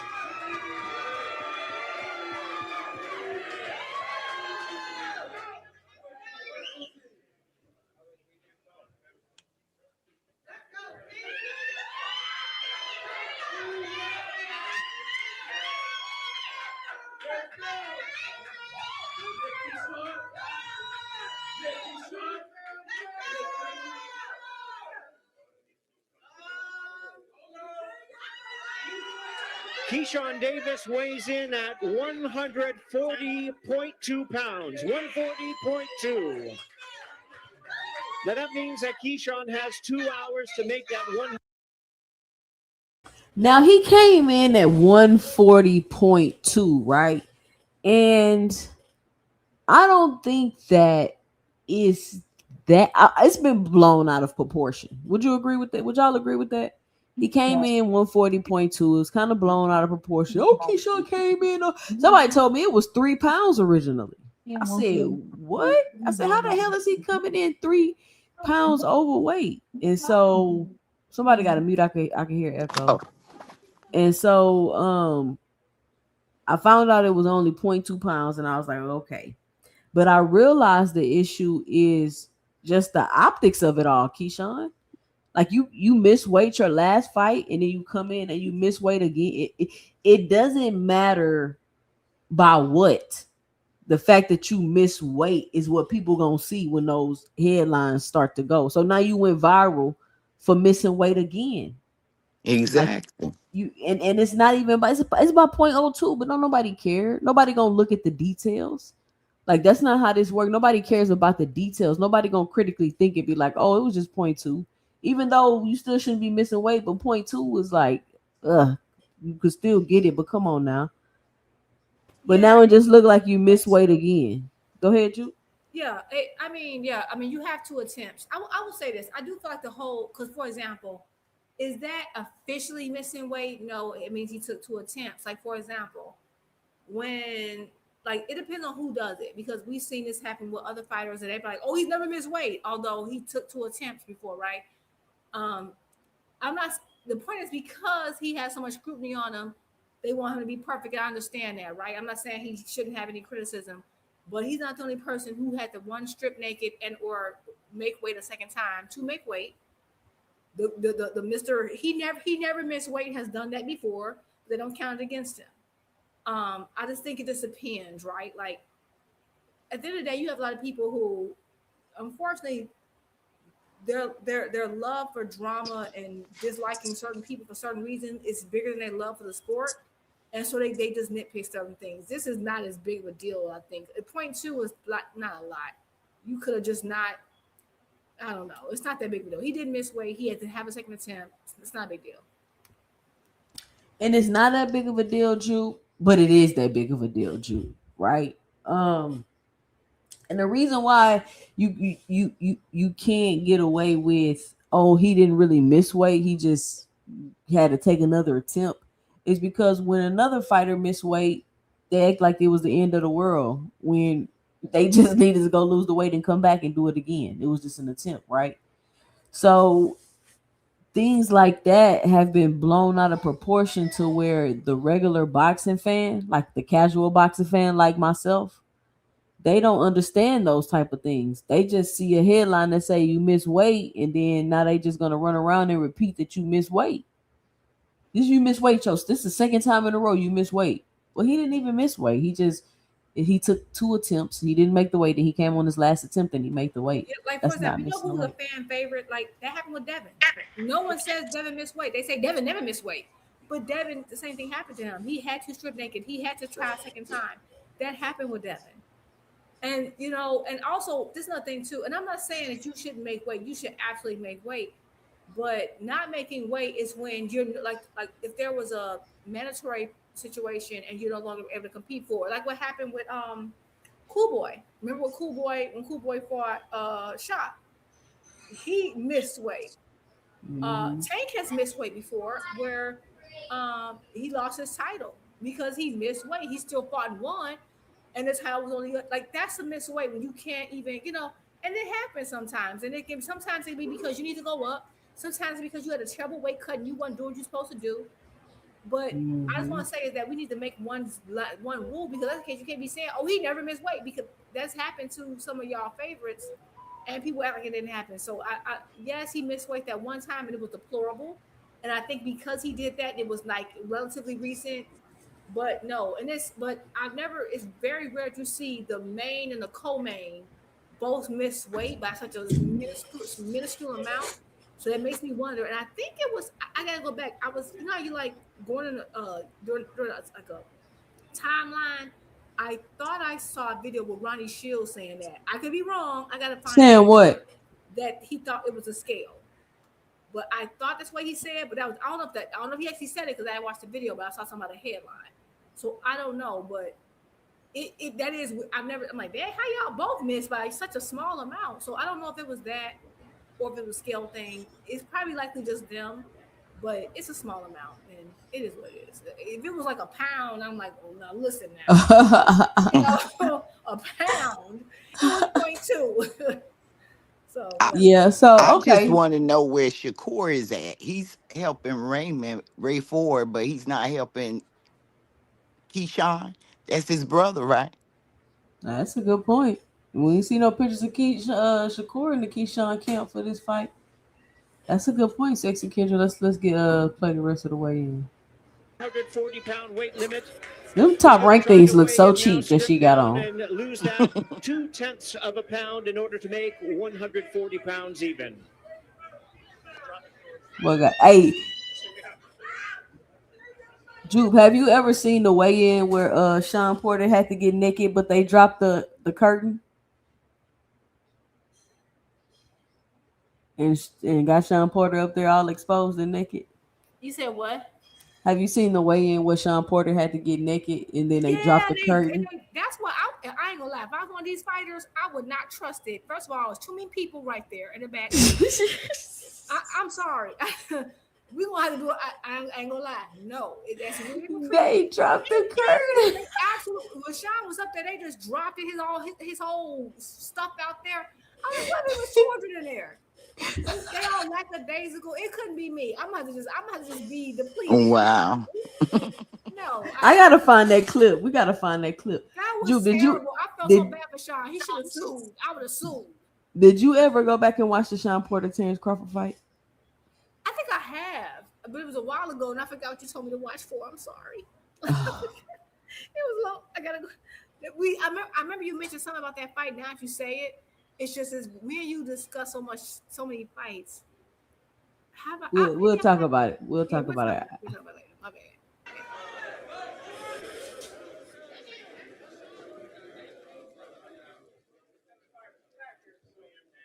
Thinking they're gonna be lighter, but it's gonna be close.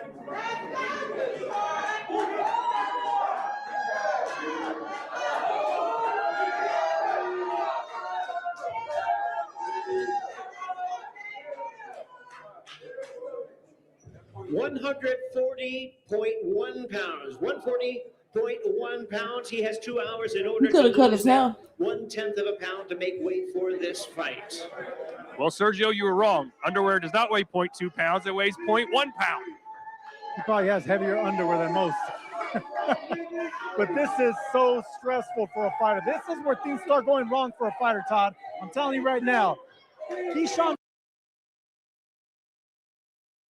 I want y'all to look at these cheap outfits that these top ranked girls got on. What is this? What material is this? It's like it looks like it's supposed to be stretchy, but it's not. I would imagine it's stretchy, like gold. I don't know. Another thing I know about this this weigh-in. I don't know if you see it. Like I've seen a ton of top ranked weigh-ins, and I'm kind of a little into video, like how people do video production. This is not stylistically. This is very unlike previous. This is, I mean, it is kind of top ranked, but it's giving PBC style. Wow. You don't notice it. You don't notice it, except they got the girls up there. Normally PBC don't have the girls. Oh But yeah. just the imagery, like the way they got it, is condensing a little. Anyway, either way, I just noticed the style changed slightly. Giving PBC-ish, a little PBC-ish. It is. The way it is very PBC-ish, which is nothing wrong with that. They got the best production in the game. Everybody know that.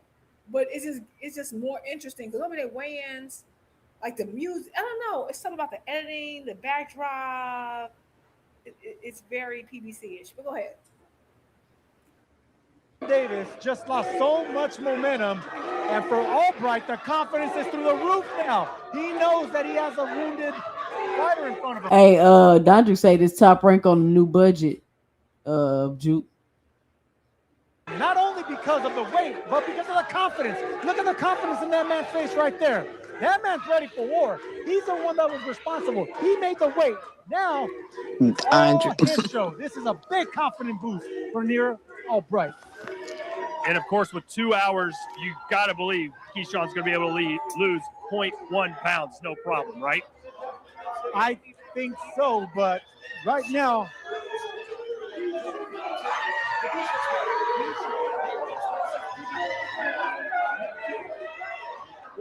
Man, put your hands down. You just missed weight.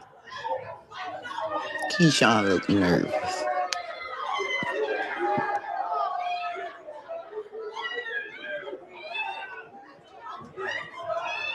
Unfinished business tomorrow night. The rematch from 2023, a majority decision win for Keyshawn. Later overturned to a no contest because he failed a marijuana test. No worries about that this time around. man, I can't wait for this fight. Both these guys are so confident, so much resentment coming from both these fighters. But Nir Albright's confidence through the roof. I can't wait for this fight. Why does Keyshawn got resentment? Standing by with Nir Albright. Why does Keyshawn got resentment? What is he resentful about? Him beating his brother? Right. That's what it looked like. What is your message to Keyshawn? Message is a big way. Be professional, bro. Like last show was professional. This show is professional. Be professional, bro. The last time you took down and you beat Kelvin. He mad he ain't make weight. I think I got a bit of video clip of that conversation, so we're gonna remove that. All right, that was the weigh-in. Jupe, Sexy Kendra, what y'all think about the weigh-in?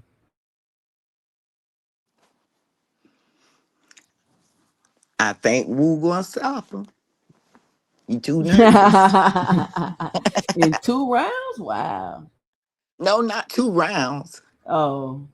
I just think he gonna stop him because he too nervous.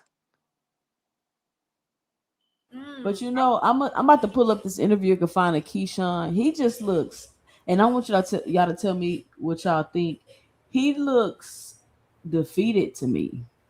Like, I'm gonna find this interview with the T in the building. She's the birthday. Let me drop the link, Key. She's the birthday. Come up here, Key. Come up here, Key. Happy birthday, Key. Let me drop the link, Key. Happy birthday, Key. It's wild. Well, I was gonna say, I saw people saying chat. I absolutely believe that making weight is about professionalism. I agree, guys. I'm just saying that we have to we have to decide what are we gonna rag about missing weight, because I've seen people who y'all like, oh, they never miss weight, have to have more than one attempt. That's all I'm saying. Like they say, oh, Tank just miss weight all the time. Tank missed weight one time in his career. One time. Right? And so all I'm saying is we gotta I'm just saying we gotta have one rule and go with it. Yes, it's professional to just make weight the first time. You can't rag on some folks not others. My bad, you go ahead. Nothing. That's all I was saying. I'm like, oh, it's about professionalism, right? When it's certain people, because no one says, oh, Devin was unprofessional by not making weight the first time. Like, we gotta. The stipulations is harder on everybody else. Yeah, Shout out Key with the T on the panel. Hey, can you guys hear me? What up, Key with the Yes. T? Hey, Queens, how are y'all? What up? Happy belated birthday. Thanks. I wasn't able to drop it like it was hot. I dropped it like it was warm, though. It was a nice warm one. You know what? Hey, long as you don't like it's lukewarm, you good. Hey, Exactly. It's what it is. But I am going to there's a few Comic-Cons and stuff happening this year, or this summer. So that's how I'm gonna celebrate it. So Oh yeah, that's dope. I'm really excited. Thank you. Awesome. Okay, we just up here checking out these weigh-ins today and giving our 2 cents So is about it true 2 cents? Because Ronnie Shields did an interview. I don't know if y'all talked about this, but Ronnie said that the scales were off, and that's why both Keyshawn and who else was it? Brian Norman. I'm about to Brian. play it Brian right now. Norman. Yeah, had missed weight. So who are we to believe? I'm not sure. It just kind of doesn't make sense to me, because then wouldn't that mean everybody would miss weight? Well, again, like I would say this, Ronnie is not prone to lie. I've never seen Ronnie. I don't know. He could, but in fact, his particular. I mean, I'm not saying he lying. I'm just asking, like, so they don't. I agree. The only thing I can think of, like I said earlier, that's why you should. I think it's good practice to be prepared to weigh under. But some guys don't like cutting that much, so they want to like be right at that weight. Like like let's say if the weight limit is 140, they plan to come in 139.5. If it's a pound off, you're going to be 140.5. You know what I'm saying? Now you're off. So let's say they were, because the 2 main event guys, they decided to come which that could be it. I gotta go look at it. Like, was everybody else way under, or not way under, but like under more by a pound? Who knows? And then my thing is, when does the scale become off? Is it after? I don't know. I would think it would be on point the whole time. It was too many questions. Yeah, I don't know. I don't want to say, but it was weird because they were off by very little. Both were off by very little. Yeah, here's Brian Norman right here. world, the assassin, Brian Norman Jr.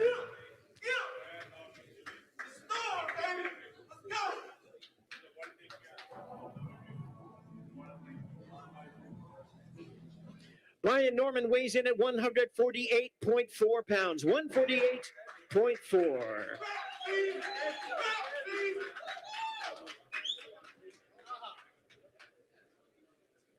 Oh no, that's a nice amount. Brian Norman. Okay, I thought he came in So at he came like a pound 147. over. Yeah, I thought he was 147.4. Then no, now I don't believe that. No, So is it time for them to move up then, y'all? right. Exactly. I was mistaken. I thought he came in at 147.4. I thought it was just a point four difference, not a 1.4. That's different now. I mean, it could be a lot of factors, Key. This is the thing. Factor might be he didn't take his butt up. If Or fight at catchways. I don't know. like Keyshawn, like you maybe you fucked up in camp, maybe because I heard him telling the story before that he messed up in camp and he had to run 5 miles before. Was that the Jen Sasaki fight? He said he had to run 5 miles before his fight, Yes, that and is. that was yeah, he had to run 5 miles before the Jen Sasaki fight to make the weight. So making weight and cutting weight and all of that is an art. If you still trying to do this stuff the old school way at a certain level and your body's maturing and you're getting bigger, like that stuff ain't gonna work no more. You got to find you somebody professionally if that's the game you gonna be playing. Otherwise, move up because Keyshawn, what's this Keyshawn's second fight at 140? Yes. This is Yeah. his second fight at 140, and you already having issues with the weight. Now, we don't know if the scale was off or not. I think that's weird for the scale to only be off for two Nah, fighters. yeah. Now that I know They that, would now that I the see that fighters picture, would have said something. They would have said something. yeah, I don't think so now. Now that I see that, I thought they both were off by like point something. But now that I see that he was off by that much, then I just yeah. And this is why I know people like it's the IBF, whatever. The stuff like this is the reason why I support the IBF rehydration rule, and I think it should be universal because I think it forces you into your correct weight class. Boo said what, Dondrick? He said read the chat. Zach B said that the fight was for 148. Okay. Okay. So it was a catchweight fight. That's what you're saying, Zach B? Was So it? it was a He was catchweight off. fight for Brian Norman. Yes, that's what he's saying. Oh, so he was only off by point two then, point four. Right. Oh, okay. Oh, Then, okay. okay. Okay. Then yeah. Okay. See, and this will give you guys the chat. Your opinion should change based on new information.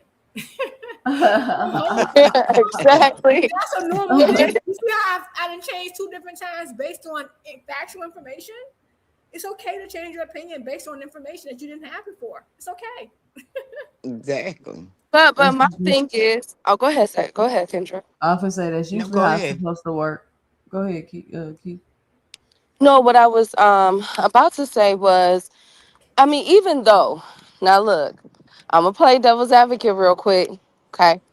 Because when Brian Norman Jr. was with his daddy, now I don't believe he had this issue now. Yeah, I just Point told four you he had to nothing, run 5 miles before the Jen Sasaki fight. but at least he still came on top of weight. So That's I'm just true. asking the question: do Brian Norman Jr. need to go back to his daddy? Hell no, Keith, not for I real. know No, I'm just being No, cut petty. it I'm no. out. just being petty.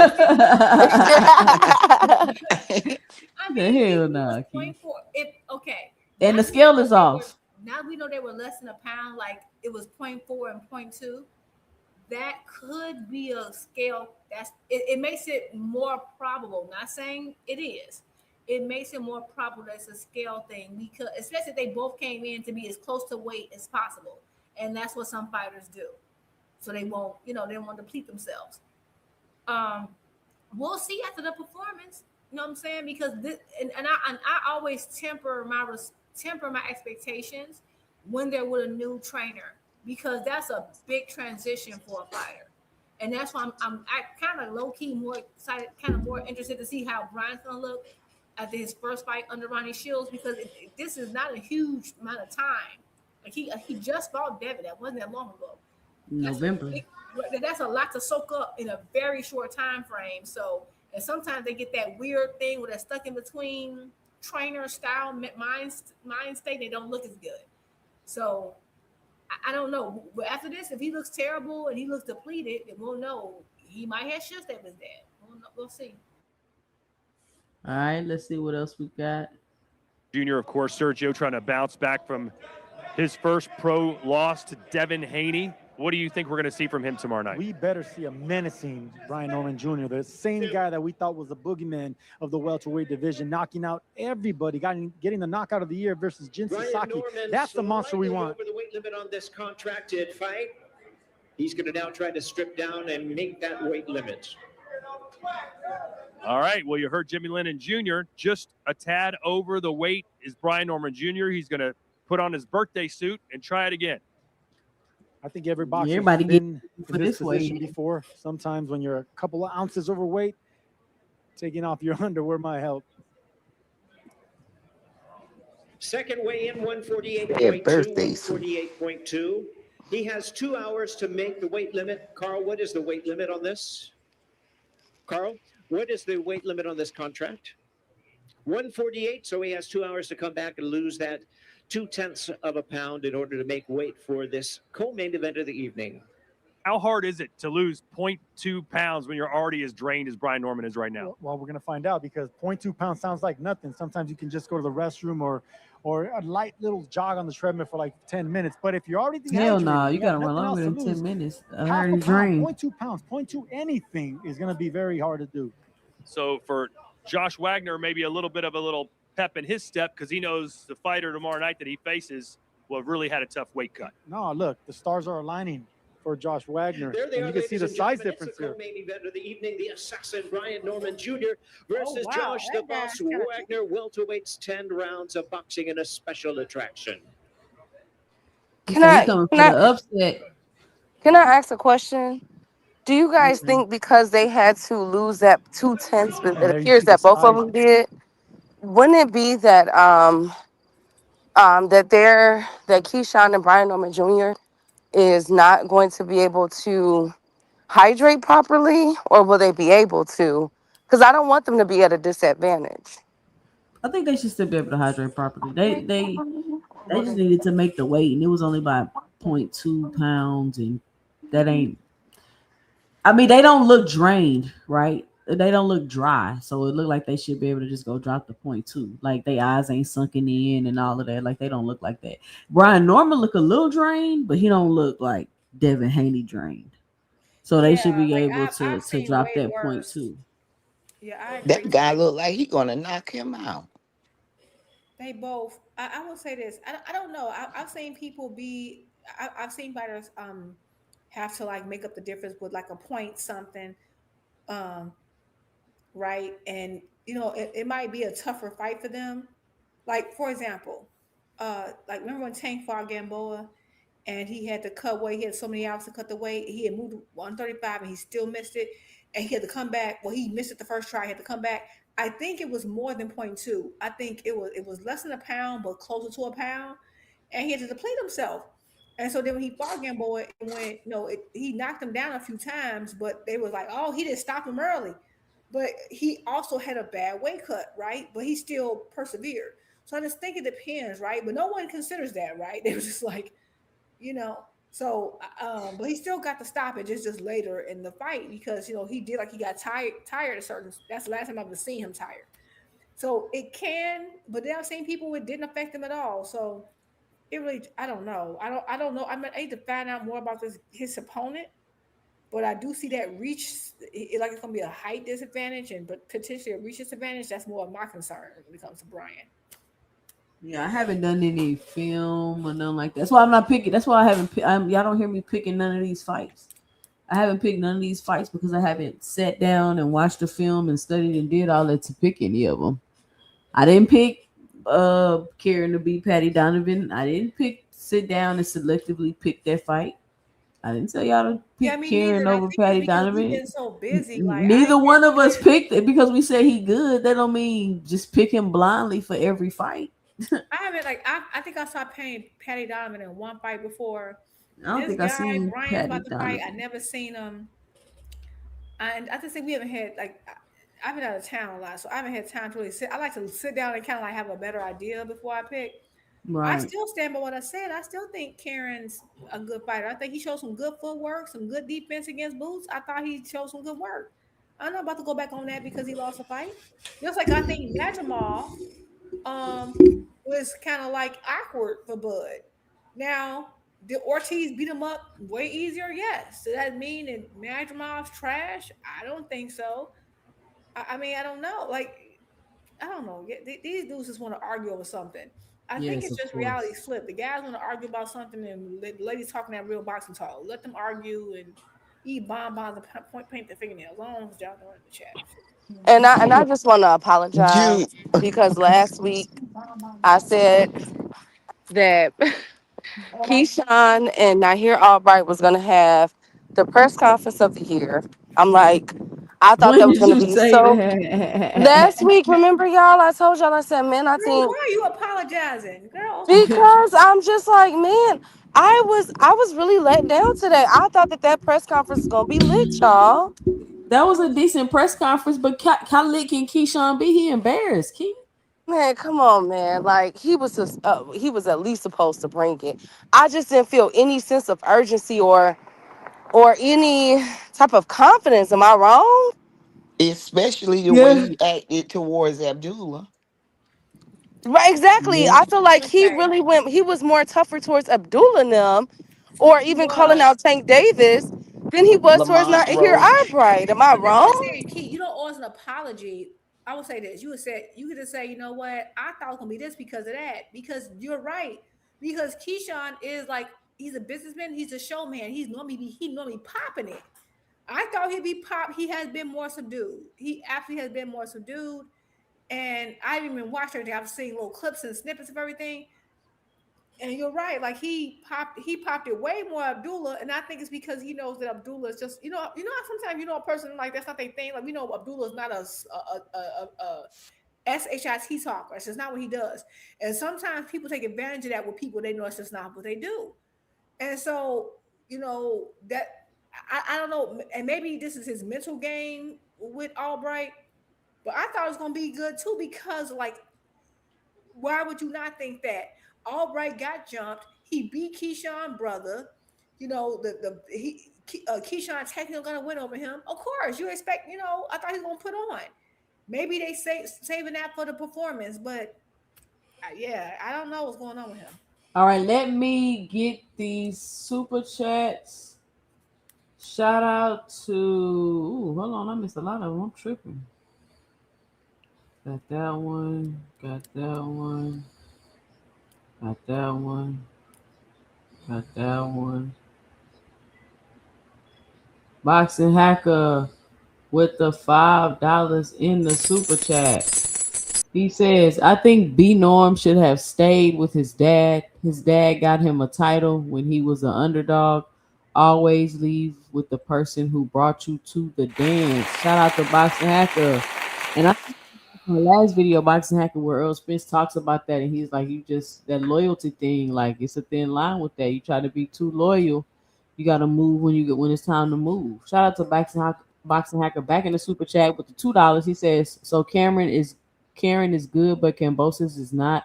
Houseway, yes. Karen is good. Yes, Cambosis Karen is is not. Yes, that hasn't yes. changed. Shout out Skill Boxing for Hacker. skill, Karen is better than Cambosis. Skill for skill, yes. Like, come on, y'all, stop this childish shit. Absolutely, I'm gonna need yes. y'all Oh to my stop. God. 1,000% yes. All right, I We can think break this is down the every skill in video boxing. of He's better. Ronnie Shields talking about the scales. Jay Let's see Watson what he Fight say. here with the legendary trainer Ronnie Shields.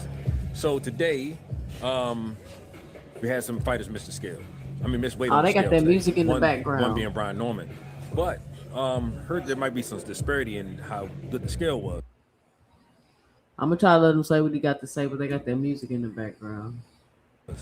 Yeah, look, we checked their scale earlier today. It was on point. Everything was on point. But then we come back, it was 0.20. So, I think the same thing happened with Keyshawn. All right, so he said the scale was .2 over. That's all I'm playing that video because it got that music in the background. So there you have it. Ronnie Shields say, hey, it was .2 over. Keyshawn came in .2 over. Brian Norman came in .2 over. So that sounds reasonable to me. So you telling me What about everybody else was underweight? I will have to look at the weight. Like if everybody came in at like .3 under, .4 under, .5 under, they wouldn't have it would have just showed they were on weight.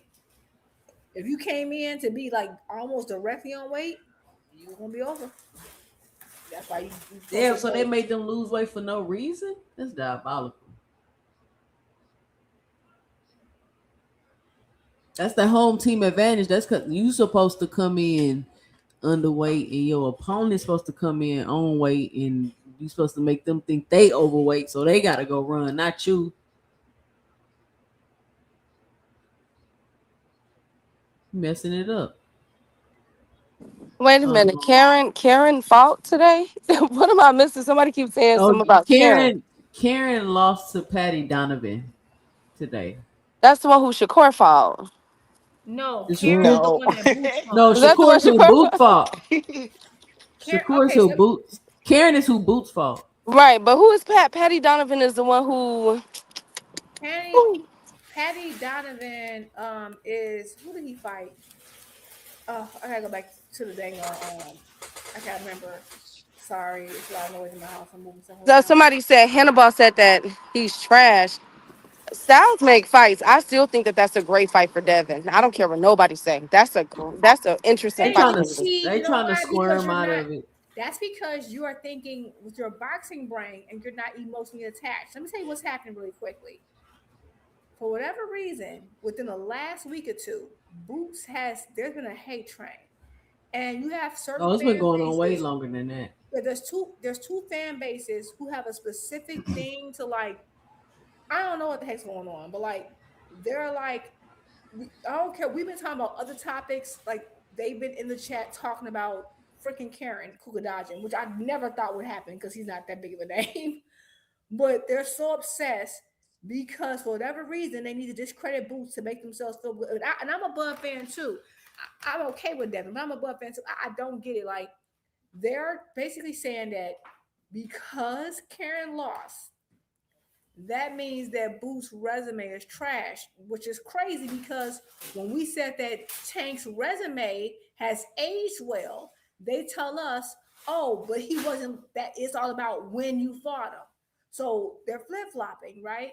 So at the end of the day, they're using this to say that Tank's fight, I'm sorry, that Boots fight didn't age as well because he lost his one fight.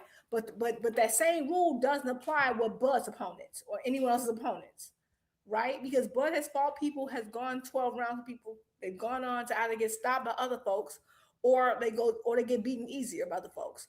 And they're just stuck on this thing. And I don't know. They're in emotional land and we ain't got time to reach them. And then and I agree. And then like this where I'm at with it. Um, again, and I think it was Juba or Kendra that said it. Styles make fights, y'all. Like I They cannot do. stress that to y'all enough. And I never said that Devin will beat him or Karen will beat him. Me and Two Cents, Jupe, there's been a couple of us that said, yo, Karen versus Devin, that's a good ass fight. It still is. It is That's a a good fight. great fight. Karen is still better than a lot of people on Devin's resume. Patty Donovan. I don't think Devin could take a straight punch from Patty Donovan. You have like I'm just being real. It doesn't mean I'm not saying that Devin's not as good as Patty Donovan. He is. I think he's better in a lot of different ways. The point is that they just want a gotcha because they don't like the love that Boots is getting. Boots is starting to get love. They don't like it. They don't like it. That's the end of the world. And the thing is funny, they didn't even watch the fight. I broke the fight down to 2 cents because I watched the fight. They're like, oh, he got knocked down. Two, one of the knockdowns wasn't really a knockdown, and one he didn't even hit the floor, but because the ropes helped, because he fell into the ropes and they counted that as a knockdown. And I told her why I thought he lost it, but they're not watching. They don't care. There's nothing in that fight that showed me that Karen's gonna get beat up by everybody at 147. And Karen had won a fight after he fought Boots. I think this is his first loss since Boots. Yeah, it is. Yeah, no, he has lost. So He's so Boots' resume ain't aging like milk. Like, what is y'all talking about? Not you, Jube. I'm talking about them in the chat talking stuff. absolutely, but that's a case. That's like saying, that I'm gonna say this. Every fighter, certain fights are going to age well. Certain fights are not going to age as well. For example, and everyone claims it's not real, Tank has, even though he was the most disrespected about his resume has aged better than probably pretty much almost anybody in boxing. It's aged the best. He's had the most champions come from him, right? When it comes to uh Spence, his people have gone on to do things. Okay, but who has he beat that went on to do something, right? So the same thing they're saying about Boots, it's too young. We don't know. We don't know if Karen will go on to get a championship later. We don't know. Because guess what? Rolly lost after Tank and then later end up getting a good big win. You don't know. But I'm happy that y'all agreeing that your wins can age well or badly. And very few people. Finally, they want to tell the truth. Yeah, Floyd's resume aged amazingly. A lot of people, some people's resumes don't age as well. One, because they tend to fight them later in their career. That's why fighting people in their prime tends to do your career better. I don't know what Karen will do. How well has the Medramov win aged for Bud? Not great. Okay, has Karen win for Boots aged that well? As of right now, not so. We don't know. Not really. Will it later? We don't know. The difference is Boots has time, Bud doesn't because he's retired, and because of that, you have people who just I don't understand because at the end of the day, Bud is super triple quadruple accoladed up. I don't understand why they still mad. We don't know what's going to happen with Boots. It doesn't mean he's trash because he lost. One of my favorite fighters, Bernard the Executioner Hopkins, lost to someone who everybody would say is a bum. He's lost to two people that they would say was a bum. He's still one of my favorite fighters, and he's a Hall of Famer. It just, at the end of the day, these are little boys, and they just mad about stuff you said. We get off the internet. Our mind get off of it. They still mad. They speaking about their stuff. We move on, and they're upset. So, whatever. Let's move on to the next topic. All right, let's see what Nahir Albright had to say after the weigh-in.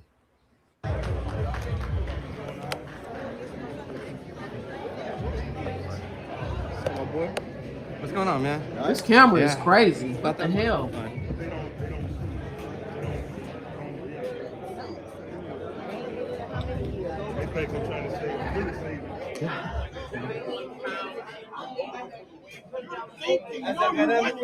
That's what I said.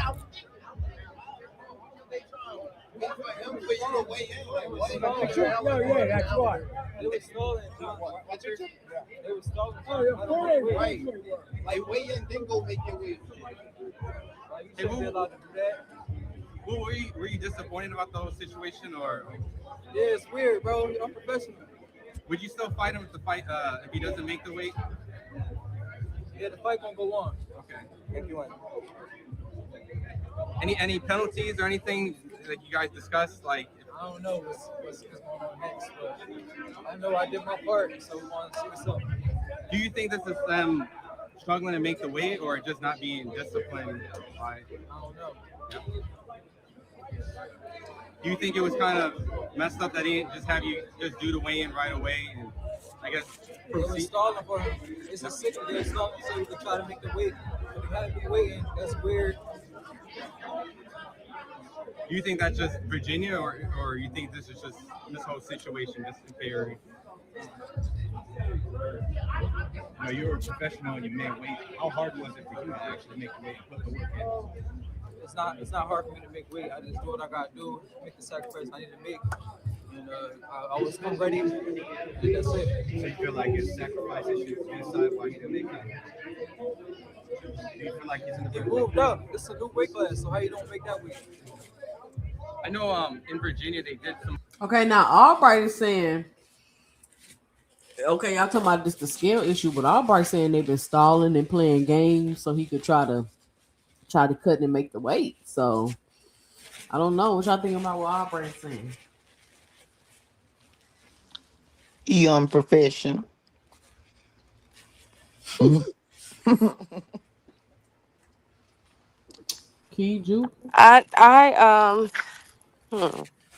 that this is what now here. Okay, well, first of all, the person that's coming in with a chip on their shoulder would be not here Albright because of what he went through with the Davis brothers, and this is going to be his second time fighting Keyshawn since the no contest, right? So he's going to say what he can. He's going to, sell it and everything else. But if it is true, because I didn't hear this with the build up between him and Frank Martin. So I am kind of concerned for Keyshawn. I don't know if y'all were talking about that before I got on, but I don't like this for Keyshawn because it's like, oh my God, we got to do this again. And now here's going to be an a-hole, you feel me? And he's going to reiterate and make up, if he making it up, make up what he want and everything else. Now, I do have Keyshawn for this fight. I do think that, but not And here, they put a Albright. little money on I hear Albright Key. He plus 1,000. Who plus 1,000? Albright. Oh my God. Yeah, you ain't gonna get nothing unless it's a He put knockout from not here, Albright. no, that's the But money line. the money line is plus 1,000? Yes, Key. They not giving not here a chance at all? I guess not, but I threw a little money on it. Well, maybe I should too put it like $3.50. But look though, so I think I don't now here gon' you know what I'm saying? He gonna beef it up. He's Maybe going I to should too, but like $3.50. but look Oh, you though. gotta mute it. You gotta mute Sexy Kendra. We can hear ourselves in the background. But Go ahead. I think that he has the Nahir is going to sell this and double down on Keyshawn unprofessional antics because that's what's riding for him since the last fight, since when they lost last fought each other. You know what I'm saying? But I don't like that even if the weight was didn't get recalibrated or whatever the case may be with Ronnie Shields saying, and I haven't heard Ronnie Shields speak on anything like this before. I could be wrong. So that's why I'm giving a little credence to it. But Keyshawn, it's either you come in underweight because you already know what they're going to try to spin on you. You know what I'm saying? They already have it out for him when it comes to a few things. So I feel like Nahir is just he riding that wave. Like, yeah, he's unprofessional. He's this, he's that. He riding the wave of what the fans have already said about him. Yeah, yeah. Let's see what else it says. Can we get into Some what rehydration Albright's stuff the drinking? next day. Is there one for this? Do you guys have a rehydration next?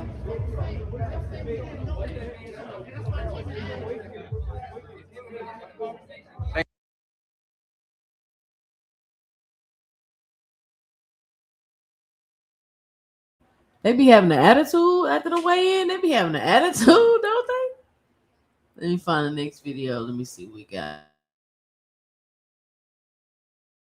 Give me one What's the second. Panel They open. Y'all what can is talk. Albright drinking, y'all? What it looks blue or gray or something. Probably electrolytes. shoot, they hungry, 2 cents. They is hungry. Why can't people just fight at their real weight classes? I don't. Boxing would be so much better for it. We would see the better matchups. If I hate the cutting weight thing, I hate it. Oh, it's ruining boxing. Yes. I mean, these guys is going through all this to get advantages that they don't even have for real. Going through metamorphosis, and then they thought that's about professionalism, and I agree. But then but be professional in all things. Like, don't fight for a 135 title or 140 title if you know in the ring you need to be 165 to get the job done. That's not professional. Like, fight at your real weight class. Now let's give Keyshawn. Let's see what Keyshawn had to say about missing the weight.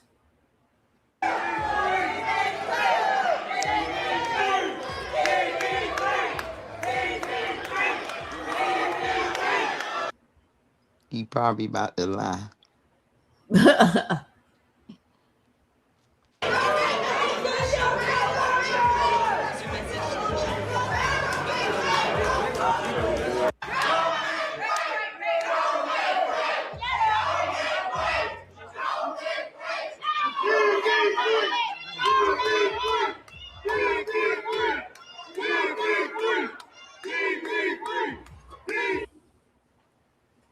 Bro, Oh you my. just missed weight. Why you doing all of that, bro?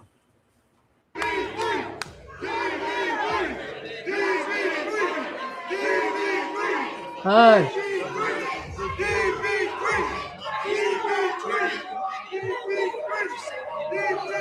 Do y'all see his face, his demeanor, his body language? Does he look defeated to y'all, or is that just me? That's what I'm saying. Like this Keyshawn, I'm not used to seeing y'all. But you see, he don't look drained or nothing. You see him? He don't look drained like he just was struggling or anything to make weight. I could see it being maybe a miscalculation or the skill actually being off. Cause he don't look drained. He look fine. Like he about to go drop 0.2 pounds and he gonna be okay. He don't look like Yeah, he he about to doesn't die look trying to do that. drained. He doesn't look drained. That's what I'm saying. So was this weigh-in a real weigh-in? It wasn't ceremonial, right? Or no? I That's why I'm think it was confused. ceremonial. Somebody was saying, I think it might have been Dondrick. Somebody was telling me that they have some type of rule in Virginia where it is a ceremonial weigh-in, And this is why I and they hate. gotta weigh in the evening. They can't like they don't weigh in the morning. And that's why I hate about ceremonial weigh-ins. That's why you really can't get a good I mean, judge. not a ceremonial weigh-in. It was the real weigh-in. Oh, it was. Okay, yeah. Okay, if this is real, he looks great. He doesn't look sunken in at all. To me, Albright looks more sunken in than he does. Yeah, because he had to get naked, so this the real weigh-in. Yeah, okay, but then yeah, he looks, and I appreciate that. He looks good. He looks good to me. He doesn't look drained. Um, Keyshawn is a little weird. I'm not that worried. Like I think he's. I don't know. He's a bit a little. I gotta learn Keyshawn more. I'm not concerned. I still lean in Keyshawn, but I will say the only thing that concerned me when he said he wasn't interested in this fight. But sometimes Keyshawn just say stuff just to be saying stuff. So who knows? Yeah, sometimes not being interested in the fight affects a fighter because it's hard for them to like get up for the fight, and they end up sometimes a lot of times performing subpar because it's like I already beat you. It's hard to train hard. You know what I'm saying? Like, so that's understandable. But I think the whole missing weight thing is being blown out of proportion. Just to give my 2 cents. However, this is still a situation that was brought on by Keyshawn by himself. So once again, like I say, in any situation, like once you do something and then people blame you for it, you can't get mad. Like once you cheat on your girl and you out longer than you supposed to be and you're not answering the phone and she At least, blaming you for at, cheating, you can't be mad. You can't be mad. at So least Keyshawn, you Albright, can't be mad. Go ahead, at Kendra. least, at least Albright getting it back in blood. Devin ain't doing that.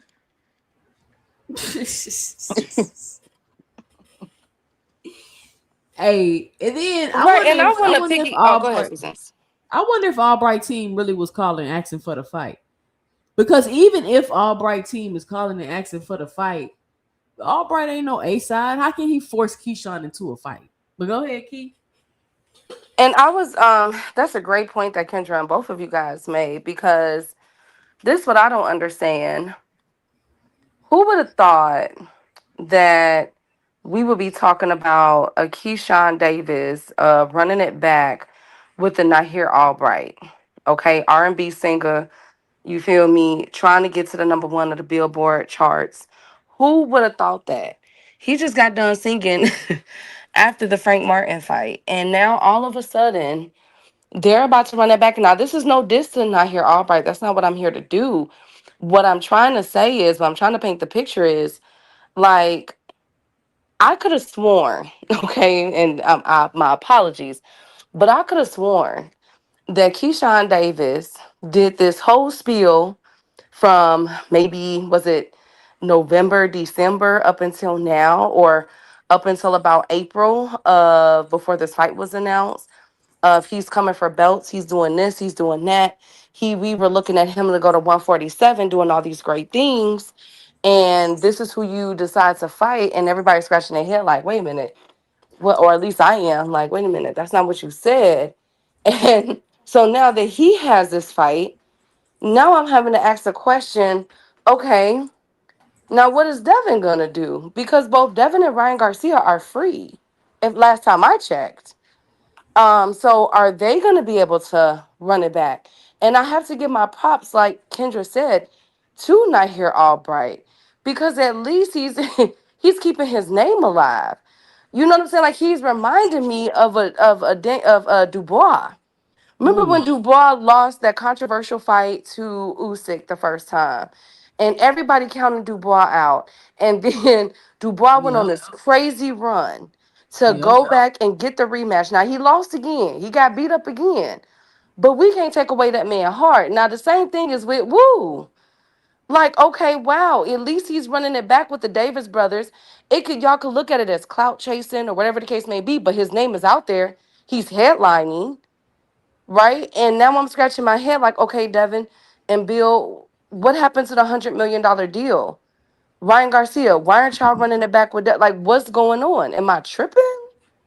I just want, am I tripping? I don't know.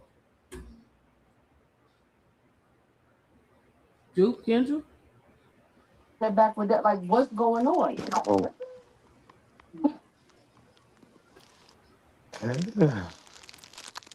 He right.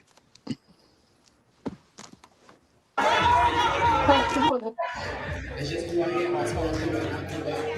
I tell people they're supporting me today. Going to be a ton of people. It's so sure they're going to what is it?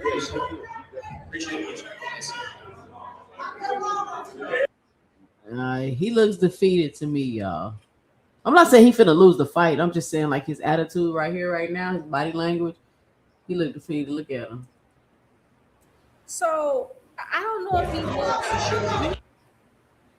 I don't know if he looks defeated. He just looks. He doesn't. He does look a little like spaced. And I do feel like sometimes when you're in your hometown, that's a lot of pressure, and you think about a lot of things. Um, I don't think he looks defeated. He just he. I'm going to say. I mean, physically, he looks absolutely locked in. He looks great. Like he don't look like he had to cut any weight at all. He looks. He don't Right. look. He don't look dry. He don't look. I mean, he physically to me looks better than Albright. So I don't want to overanalyze it. Um, I just think the momentum behind it. You know what I'm saying? Like he's always so amped up, and he's always yeah, I agree. No, yeah, he yeah. just look flat. Like So far as temperament, I agree. The temperament that's is the word. Yep, yep. his temperament is a little different because normally he's hyped up. I'm a businessman. I'm in your face. Blah blah. He's not doing that. And I don't know if that's because they're like, hey, don't let yourself get amped up to the point where you do something stupid. Or because they only got half the stadium open and you ain't selling no tickets. Right, that could be it too. He can feel a little like, oh my God. And them press conferences sounded a little empty. Now, why you had to say that 2 cents? He Now, lost why I'm you had to go serious. there? Because I was wondering, no, because I was being serious, because I'm wondering if that's really like mentally having an effect on him, seeing that you don't have that same level of support that you had last time. Last time, Iverson, Mike Vick, Shaquille O'Neal, all the mayor, you got the key to the city, you got all of this stuff. Your last fight, you did something dumb, you come back this fight, it's only the people that's, you know what I'm saying? It's only the people that's always been there that's there now. It ain't that same fanfare. It ain't that same attention, and you got the stigma over your head like, oh, you missed weight last time. And even though you didn't really miss weight this time, it's being that narrative is being spun. You feel what I'm saying? And so I'm just wondering if that's really having an effect on him. Like you think, and I was explaining this earlier before y'all came on, as far as gaining momentum, especially in sports, like in a game, And unfortunately, boxing is not a game. Like if I'm playing basketball, I can go on a 6-0 run and start gaining my momentum. I could lose the momentum and boom, I could get it back. But something like boxing, your fights are so far and in between, and what you do in between your fights matter. So it's a longer game than something like a basketball. So if you lose, it's longer to gain momentum, and it's harder to get momentum back. So Keyshawn had the momentum to De Los Santos fight. If he would have beat De Los Santos, that fight was about to take him to another level. He was going to surpass Keyshawn for real. And so when he killed his momentum with that fight, that like he has to build it back up and start over. You do not end up, you don't start where you left off. And I think that, and I could just be looking too far into it. He probably don't give a fuck. I don't know. But I'm just wondering if him not having that same level of support because of mistakes that he made is affecting him right now. And I'm not saying it's going to affect him in the fight or anything like that. I'm just saying, does it have anything to do with his demeanor we seeing? I mean, it could, but the way I see it, what he should be thinking, this is an opportunity to regain it, right? Because like, who's really pushing the needle? Like, okay, I will say like Abdullah doing his thing, like Tank's out, Kiddo ain't came back yet. This is the time to cease. This is the time, and the people who've been doing that the best right now is Benavidez, Abdullah, uh, and Boots, uh, Zayas, like they're like, let's mix it up. So my thing is build your fight up, get your thing going. I understand you made that mistake, and no one's gonna judge you for that forever.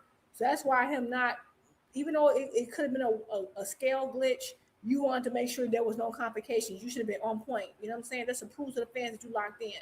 And this is your home crowd. So if you can't, this is not, you supposed to be like trying to gain, because you want to gain your home base, your home crowd, because every star, every person that's like big or becoming a star made it big in their hometown first. Benavidez did it in Arizona, Tank did it in Baltimore on the East Coast, Errol did it in Texas, Canelo did it in Mexico, and then later on, like Texas, and it's like you gotta like build from where you are.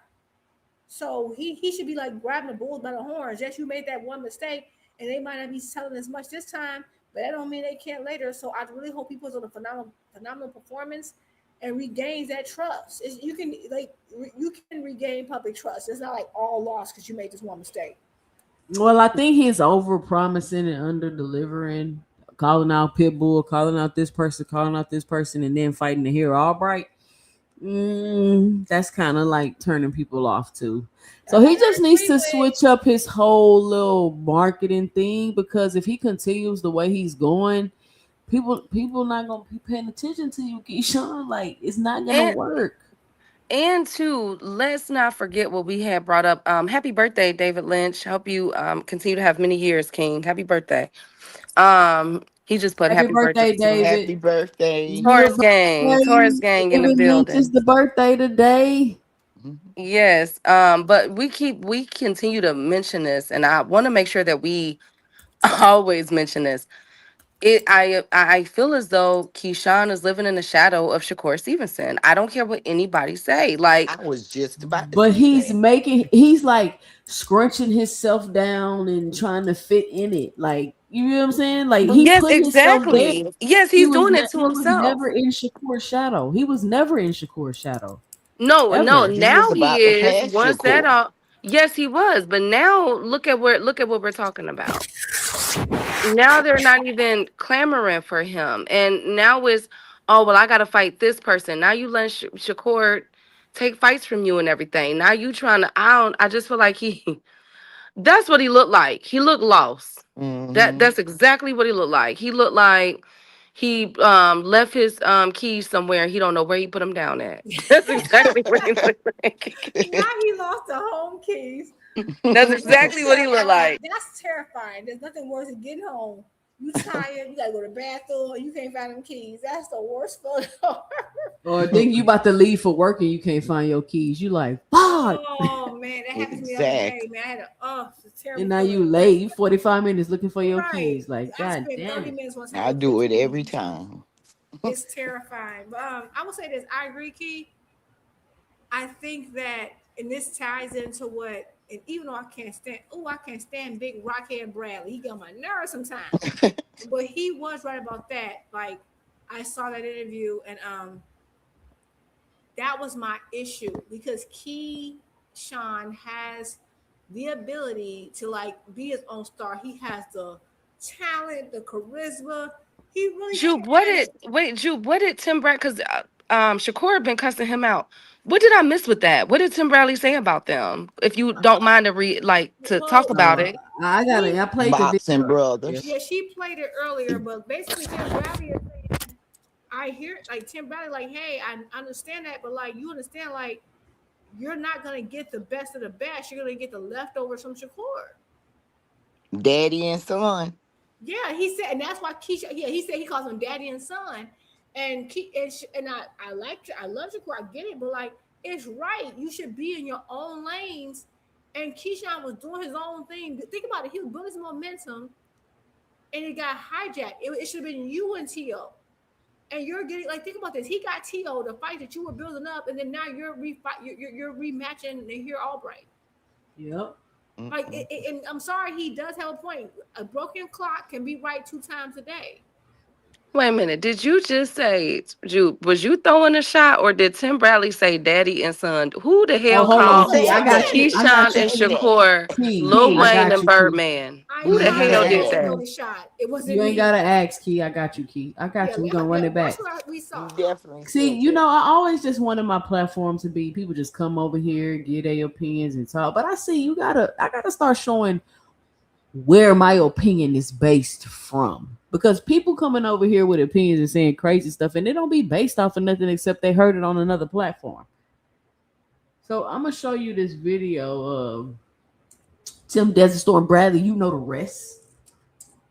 And what he said about Keyshawn. I know damn well y'all Jupe did not say that the Keyshawn and Shakur was Lil Wayne and Birdman. I know damn well. Oh my God.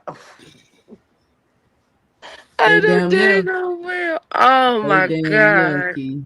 They damn near little baby. Key, where's Upper? What's going on with the show over there, real quick? I got you. He has a lot of he had to do parent teacher conference at the end of the year, and his kids are homeschooled, so he has to go travel. So we should be coming back this week. I'm really, really hoping so. Some gotta give, man. Some gotta I shake, know, that's Key. what I told him. I was like, come on, Upper. So he'll come up and explain. He has a lot going on right now for the end of the school year. I understand. Holder. Absolutely. At 140 pounds. You know, there's certain guys. I think Dalton Smith's there. I think he wants to fight, man. These Russells.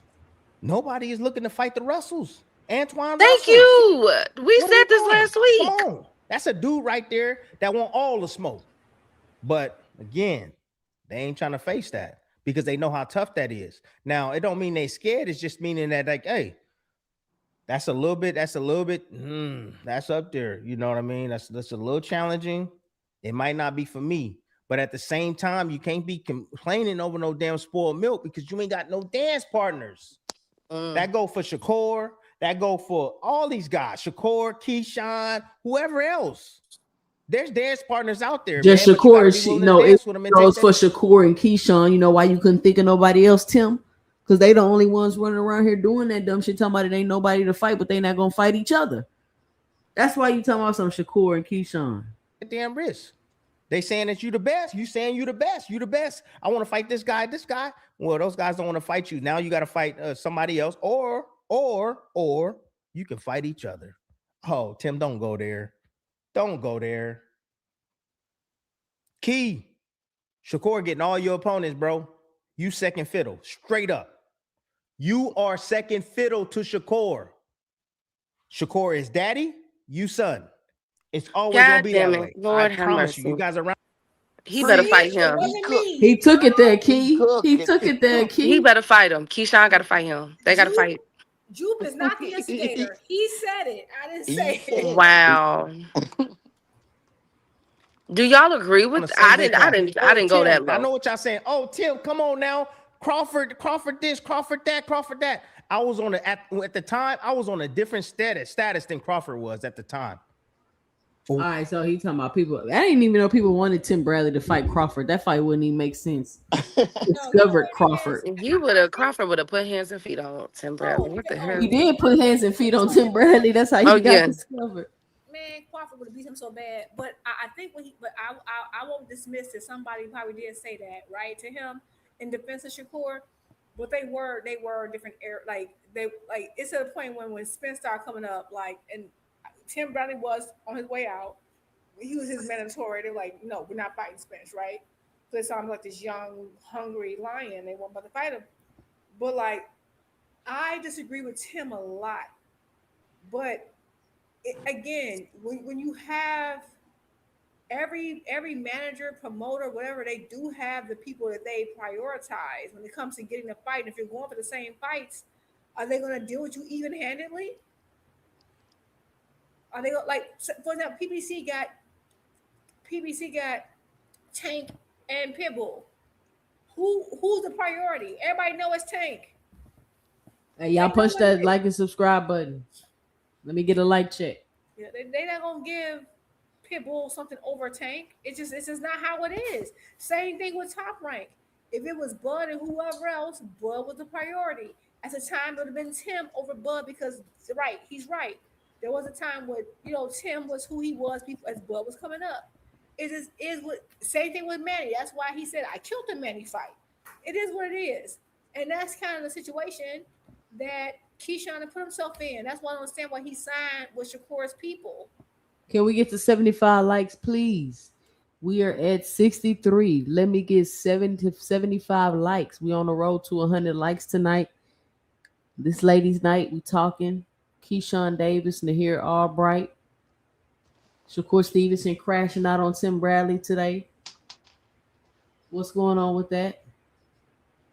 Benavidez, Zuffa talks. Everybody is it's like everybody is like, I don't know. If people sign to Zuffa, why are we encouraging other people to go over there to fight them if they decide to sign with Zuffa?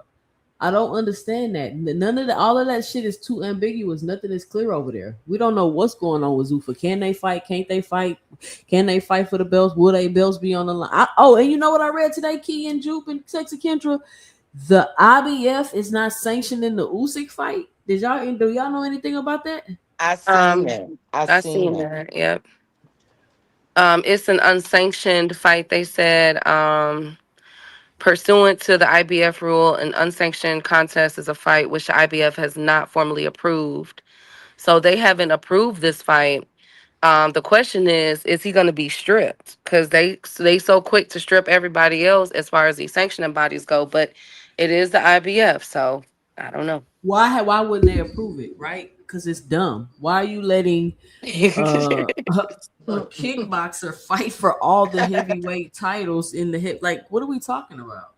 That don't even make sense. That makes sense. Why would no sanctioning body should approve it? I don't understand.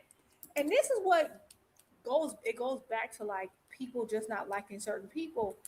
And I understood the criticism that even Mayweather had. Mayweather was retired. He received criticism for fighting exhibitions. Look like, how they act about Tank. Right, but that's why I'm about to go there too. Like, think about this.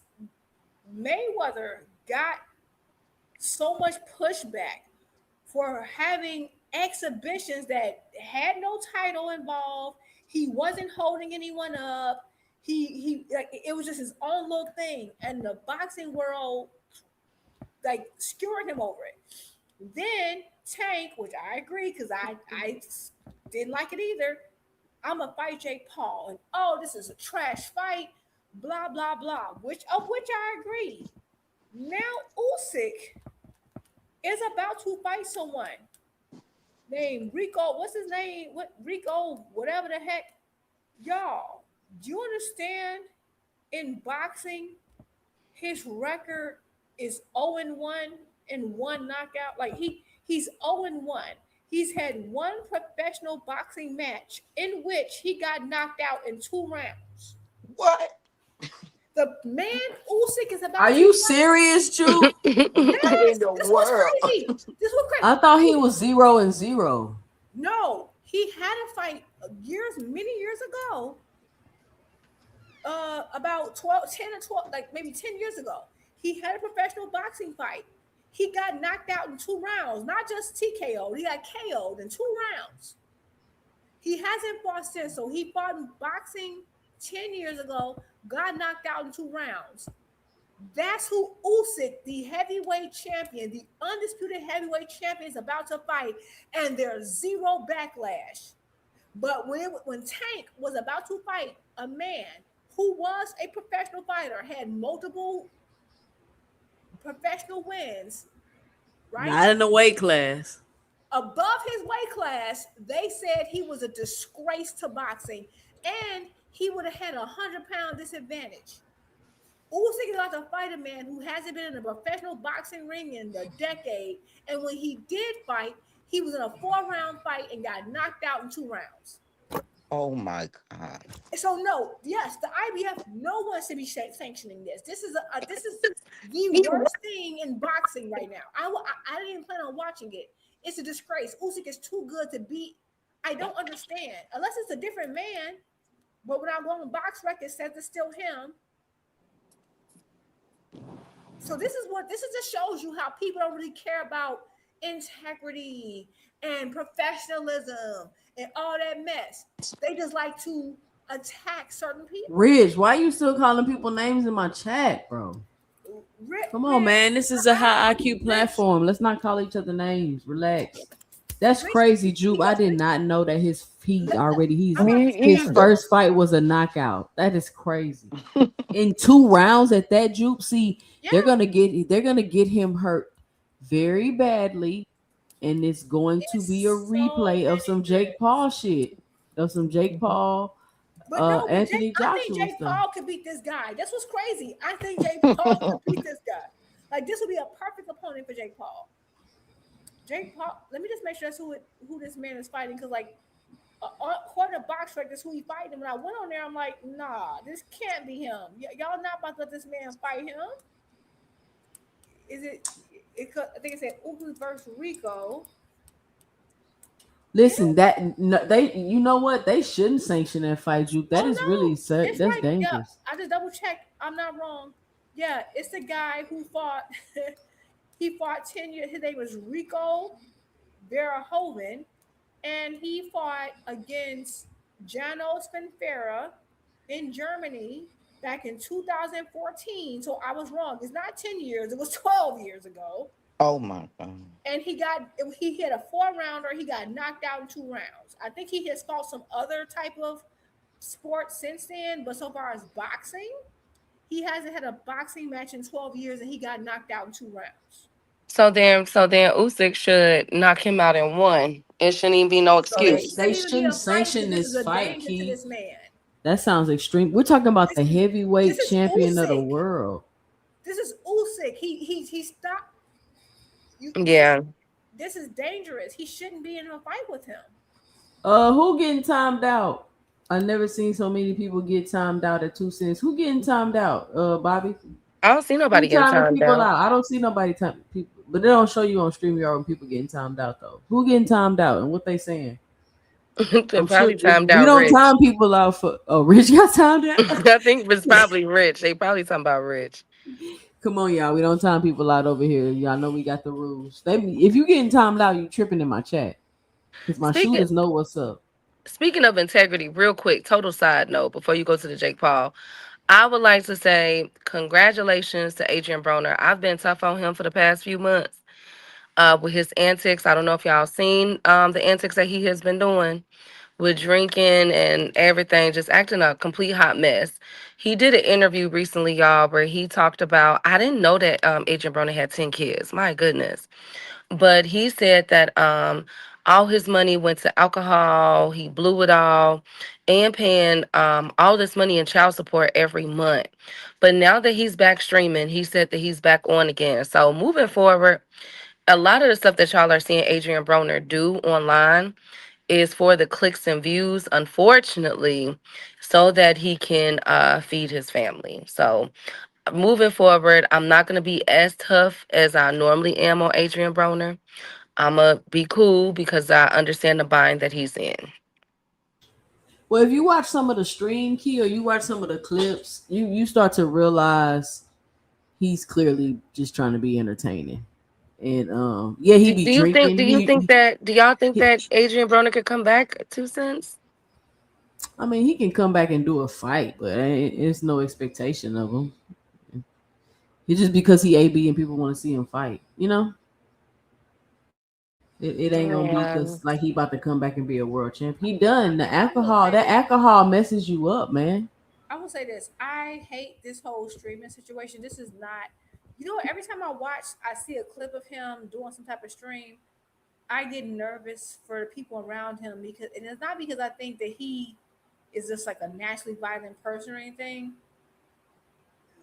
My thing is this: Adrian Broner, knowingly, everyone knows he has a drinking problem. He's an alcoholic. He has a drink. I don't know if it's been officially diagnosed, but like everyone knows he has a drinking problem. And so the fact that he's on stream, partying, drinking around all these people, a lot of people are much younger than him. And it's like people see a disease and they like, oh, let's exacerbate this disease and get views off of it. And I'm not saying he don't have anything to do with that, but like I know he doing to make his money, but it's bothering me because it takes one time to trigger him, and what if he ends up spazzing out? He can hurt this can go really wrong. This can go really wrong. Because I saw one video of him spazzing out. I just like, you don't want to be around somebody who's a professional boxer. I saw a clip of him today. He was doing some type of jump rope. Now we know Adrian Broner's out of shape, right, with a gut. He still looks so much better than everybody else. That's just it's crazy. Like Adrian Broner's fat, out of shape, and him next to these younger guys, he still showed better athleticism than all of them because he's an athlete at the end of the day. And that's like, if that gets activated, he gets upset or he gets too emotional. There's nothing that's going to stop them from getting like, this is a dangerous situation. I don't think people understand this is dangerous. You don't put professional fighters in these type of environments and not expect this can be a bad outcome. I don't like it. I just don't think, I think something bad can come from it, but it is what it is. People think what they think. I want to say one thing about Usyk because I saw people saying, "Oh, well, Usyk's fighting champions." That's what's crazy. Everyone's saying Usyk's fighting champions and Tank's not fighting champions. You know what's crazy about that, y'all? That means you should have a higher bar for Usyk, right? Tank is smaller, according to y'all, less accomplished. That means he should be nowhere near anyone.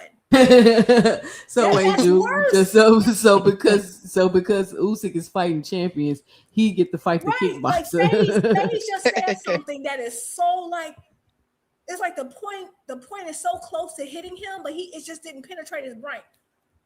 Oh, but he's fighting champions. Exactly. That's why Usyk fighting someone who hasn't been in a boxing ring in 12 years is worse. And he's not bigger than Usyk. Usyk has every imaginable advantage. Even in a Tank situation, Tank was still disadvantaged in certain ways. That's worse.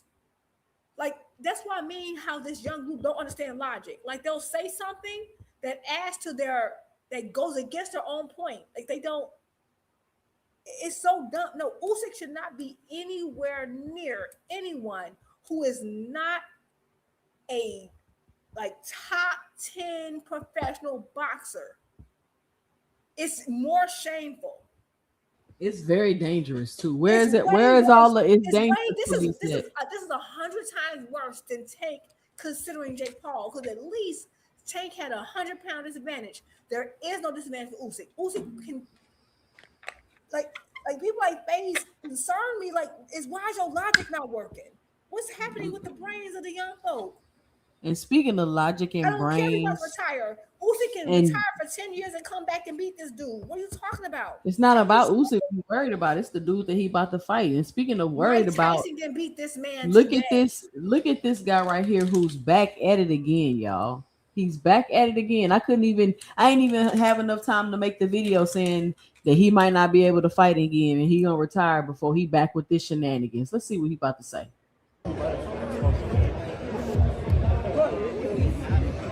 Jake, how you feeling, Jake? Ready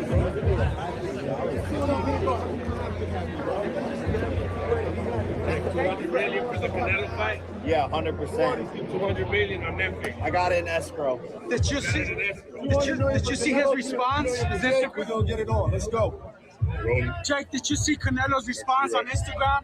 I did. What you think? I didn't see it. What did he say? Oh, it was laughing emojis, like crying emojis. Oh yeah, he's gonna be crying when I whip that ass.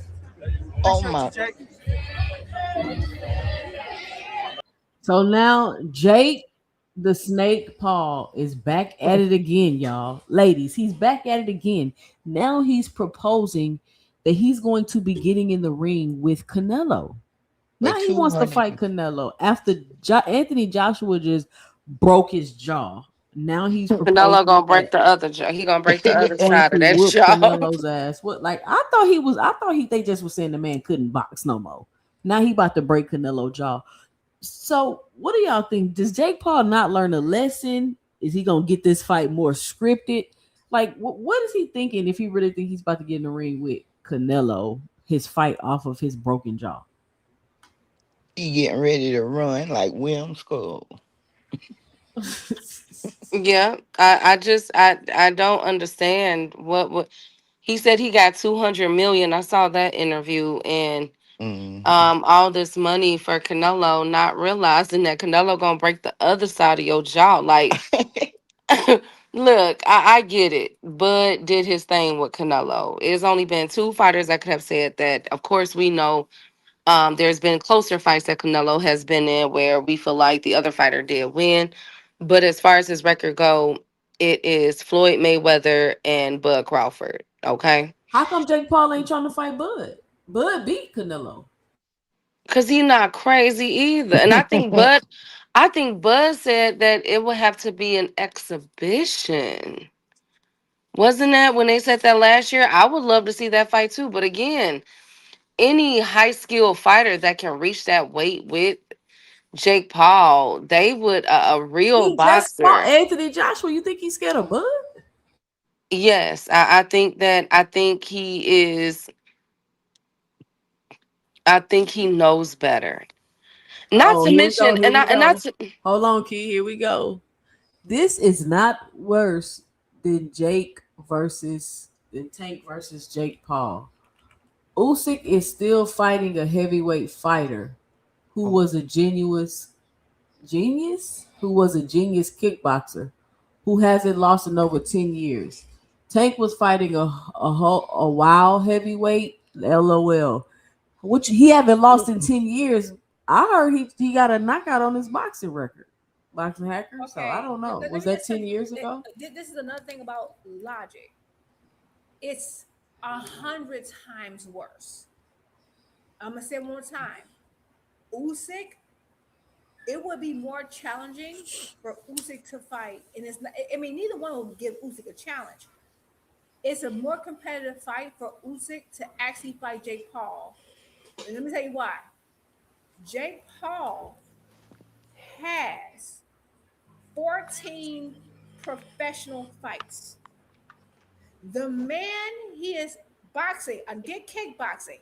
This is not kickboxing. What boxing hackers trying to do is blend two disciplines. Kickboxing is different. When you get in the ring with Usyk, you can't kick. You can't do anything. You have to conform to boxing. The last time the man that Usyk about to fight had a boxing match was 12 years ago, and he lost and got knocked completely out in 2 rounds. And he got knocked out by a man who was it was a 4-rounder. So the person that knocked this man out wasn't even beyond 4 rounds himself. Jake Paul has 10 times the experience in boxing than the man that Usyk is about to fight. Tank is a lightweight. He started at featherweight. The last time he had weighed in, he was a $133. $133, 133. He's way smaller than the average man, and he about to fight a man who can fight at heavyweight. Yeah, Boxing Hacker, they talking about they not about to sanction this fight either with the kickboxer. Right, because Tank can at least take some type of risk. There is zero risk. There is zero risk in the fight that Usyk is having. Zero risk. Usyk can retire for 15 years, not train, and beat this man.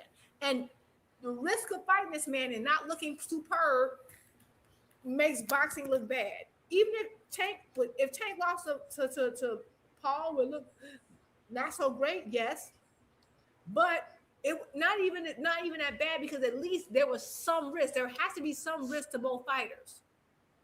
What Usyk is doing, there is no risk to him. I mean, it just don't even make sense. Like, who is this kickboxer? It's not even like you fighting like a well-known Logic. I'm fighter. sorry, I'm not calling y'all dumb, but like something's wrong with the education system. But hold on, let me. Yeah, I blame. It's. Damn George Bush. I blame No Child Left Behind. You know what I'm saying? To be. Because a backflip match being those IEP babies. Those it has IEP to be babies. risk on both sides. But let me say this though, because it's not like a Conor McGregor where they're bringing two huge following. First of all, neither one of them got no huge followings. Usyk ain't got no huge following. It's not even a big fight. It's for and nothing. then y'all fighting in the middle of Egypt. It's hot as hell. You know how hot it is in Egypt right now. And they don't have boxing fans like that. Like that's what I'm saying. It's stupid. Neither one of them have boxing fans. The man hasn't fought in 12 rounds and got knocked out in 2 rounds. He has 10 times less experience than Jake Paul. At least Jake Paul got some names on his record. This man don't have none because he got knocked out. And you're fighting our cream of the crop. He does not deserve to be in the middle of Egypt where it's hot. He doesn't deserve the whole Usyk spit bucket. This is ridiculous. But they're making up anything because they know that if it was, that just shows you they don't care about the integrity and the rule. They don't care about none of it. This is a disgrace. A disgrace. And it's not even for no money. Like, it's not even for it's not even a big name. Y'all don't even know who this man was. I had to search him up. That's what I'm saying. I don't understand this fight. I don't get it. Like, what is this? Are you just trying to keep him busy? Is this supposed to be a stay busy fight for Usyk? Is this supposed to be just a stay busy fight? Is that what's going on? He's holding the divisions to fight a man who ain't fought in 12 years. I thought he got stripped or something. I think the IBF about to strip him. We talked about that earlier. Well, not strip him, but they're not sanctioning the fight with the kickboxer. I think that's how we got on this topic, because I seen somebody in the chat saying, "Oh, they wasn't even gonna sanction the Tank fight. They sanctioning this fight." Well, it's looking like they dropping these sanctions and they not about to sanction Usyk fighting a kickboxer. Because what is he gonna do? Like, well, you gonna beat the best heavyweight in the world? So y'all want to see the best heavyweight in the world against a fighter with no experience? And y'all, and it's because he fought champions? That is like some ass backwards logic I've ever heard in my life. Like, I don't know. This is a turkey. This is a turkey card. I think so. They're in the chat saying Usyk went here and fought this person. They're telling this is how I know they slow. Like, I'm sorry, I have to say this is how I know y'all slow. They keep telling me about how great Usyk is. Right, he's great. I'm agreeing he's great, which is why the greater you are, the less you should be fighting someone who hasn't fought in 12 years. What is? Oh my God, I'm so embarrassed. Okay, young man, y'all are embarrassing us. Y'all are embarrassing us. Y'all logic, I promise you. Let them have it, Jupe. Let them have it. Y'all are so embarrassing. Let them You're have telling me it, how Jupe. great and all the accolades Usyk has done. Right, I agree with you. That means the better you are, the more you should not be fighting people with no experience. That means because he has more accolades than Tank. It's worse if he goes in the gutter fighting someone who can't fight. At least Tank has a size disadvantage. The more you tell me about the things Usyk's done, the worse it is for him to not fight people of his caliber. Y'all sound dumb as hell, and you are embarrassed. I don't want to ever hear I don't never want to hear men of the logical gender. Y'all have embarrassed your entire gender tonight. Let him have Y'all it, are Juke. embarrassing. Let him have What it, is Juke. what is happening? Like, Hold on. don't ever at me again. Everybody who at me tonight, don't ever at me again. I'm sorry. Like, something's mentally delayed. What are you not getting? I'm sorry. Juke, don't read the chat, Juke. Don't read the I'm chat. not, because, like, oh my God, like, what happens to comprehension and logic? It's gone. Usyk did this. I agree. He's so good. You should not be anywhere near someone who hasn't laced up boxing gloves in over a decade. That's worse than Tank, who hasn't accomplished as much. Y'all know what I'm liking to Ladies, enjoy don't let these seeing men right lead now. you. We're the leaders now. They can't. Hold on, Jude. Let me say this real quick. Y'all know what I'm enjoying seeing right now is the beef between Eddie Hearn, Dana White, Keith Connolly. Like, they really beefing and taking shots at each other in the media. And I like this Eddie Hearn. I like the whole, you don't know what the fuck you talking about, you don't know what you doing, we can get in the ring, pussy Eddie Hearn. I like that Eddie Hearn. Oh. Eddie Hearn been going off on Dana White. And Dana White, he really, ever since, I ain't gonna lie, Eddie Hearn made Dana White put his hands in his pocket. Ever since Eddie Hearn was like, yeah, let's fight, and start aggressively calling him out and talking about making a fight, Dana White ain't been saying too much. But I just found this clip of Keith Connolly talking about something that Eddie Hearn said about Conor Benn. You know how Eddie Hearn had said that Conor Benn was ducking title fights and stuff like that because he knew his limitations. So let's see what Keith Connolly got to say. I just came across this. I haven't even watched it myself. The initial offer. The initial does anybody really think Conor Benn is scared to fight Lewis Crocker? But what I will say is there's been some comments that Conor Benn turned down Lewis Crocker, Josh Kelly, Rolly Romero, and I think people twist words when they say that. Rich, y'all gotta relax in the chat, bro. We're not doing this. We're not doing this, Rich. It's my last time asking you nicely to stop calling people names, bro. Oh my God. We never got an official offer for Josh Kelly. We were actively pursuing the Rolly Romero fight. I thought the offer that we got, the initial offer that we got, I thought was pathetic. And oh, shit, tripping. He capping or no?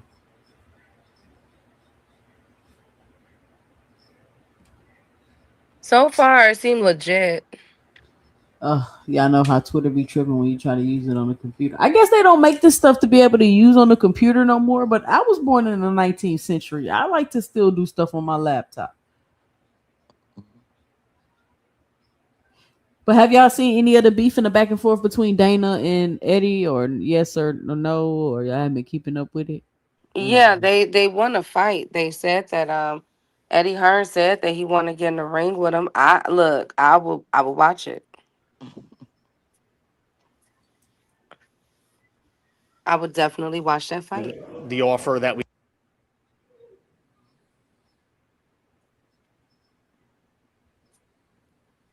Now I gotta find the video again. Jesus Christ. I don't think that Dana will be able to hang. No, I think that because Dana has already came out and said we owe, like, what are we doing? But I would love to see it. I think it's somebody got to get in there and settle they beef, because Dana been getting cussed out every week by either Eddie or Oscar. And I know neither one of them want to get in the ring with Oscar. You feel Man, me? they already You sent their don't know old what asses, Oscar man. finna come to the ring wearing. Oscar might come Oh in there, my baby. If Oscar might come up in there with a Santa Claus coverall and some red speedos. You feel me? Like you don't know what you finna get with Oscar. Oh, Key, you ain't been here. What did you think, or I haven't got your 2 cents about this? About Bud going off on Boots? I thought that that was completely out of line because Boots has called your name out. He has said it before, and now all of a sudden it was just I just I don't agree with it, and I don't know where Bud Angle is because if you know, and he is one of the greatest to ever lace them up. Accolades and performances speak for themselves. But whether you know people agree with it or not, he paid the cost to be the boss, and you're going at Boots, who you have just definitively said that he was a what was the word what was the term low reward high high risk. risk, low reward. Yeah, so now all of a sudden you beating your chest at him, and I'm scratching my head saying why. That don't even make sense. If he was a high risk low reward fighter for you, if he wasn't on your level, now all of a sudden you got so much to say. Are you attempting to get back in the ring and fight Boots? I just don't understand it. I don't agree with what Bud is doing. Your you know, your notoriety, your accolades, the things that you have done in the sport speak for itself. And I don't think that that was warranted. And you know, you supposed to be talking with the whole Canelo rematch, or I think he said, I forgot. He said that there's no amount of money that can make him come back into the ring. So if that's the case, then why you going at Boots? I just don't understand that one. I don't agree with what he did or what he said at all. That's my stance. Yeah, it's weird unless he coming back to fight. Even if you coming back to fight, like why you doing that right now? Like you're a veteran at this, Bud. Like you're the best fighter in the universe. Why is you worried about Boots, a fighter 10 years, damn near a decade younger than you? Like I just don't get it. It doesn't make any sense. You would knock him the fuck out. You would have ended his career. Like why is you like what? Come on, bro. You saying all that now? You had none of that energy. I mean, not a drop of that energy when you was active. Nope. It's weird. Exactly. Exactly. And I'm hoping that this was just a fluke. You know what I'm saying? That he was just saying something to be saying it. Um, but who knows? Who freaking Okay. Let's see. We got about 5 more minutes Want to say left. real quick about that. That's why I don't understand. Well, like people are like, oh well, when Boots comes back, like when after Boots beats, if he, again, I don't believe in counting our ducks. I'm sorry, I don't believe in counting chickens before they hatch. He has to get past Xander and be like, oh, he has to call out Bud. I'm like, for what? Bud just said, like what Key just said, he won an interview and said that he not coming back, not even for $100 million, and he's retired. So it's like a lose-lose. It's a trap because if you don't call him out, they're like, oh, you scared you didn't call out Bud directly, despite the fact that he did call out Bud when Bud was actually active. If he do call out Bud, oh, you're calling out this poor um retired fighter.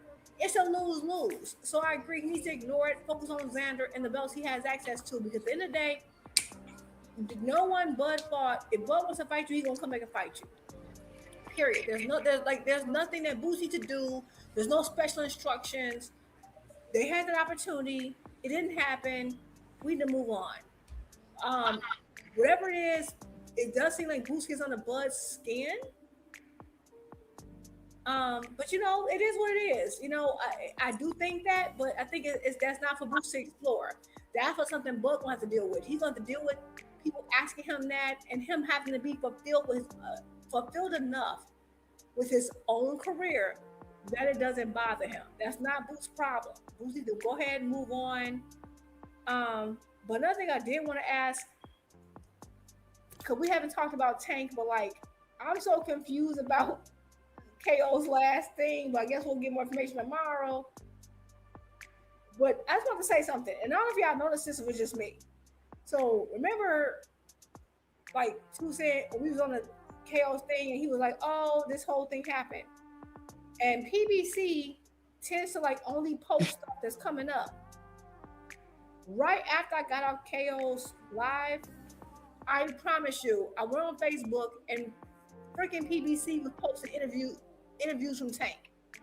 Oh. Like like immediately, and I'm like, I have not seen any Tank. They have not posted anything else unless it's like an anniversary of a fight. They just put a montage of him breaking down certain moments, and I was like, "Am I tripping? Is this connected?" I was wondering if you saw, like, go to PBC's channel and look at the hours. I'm like, why are all PBC channels posting Tank interviews?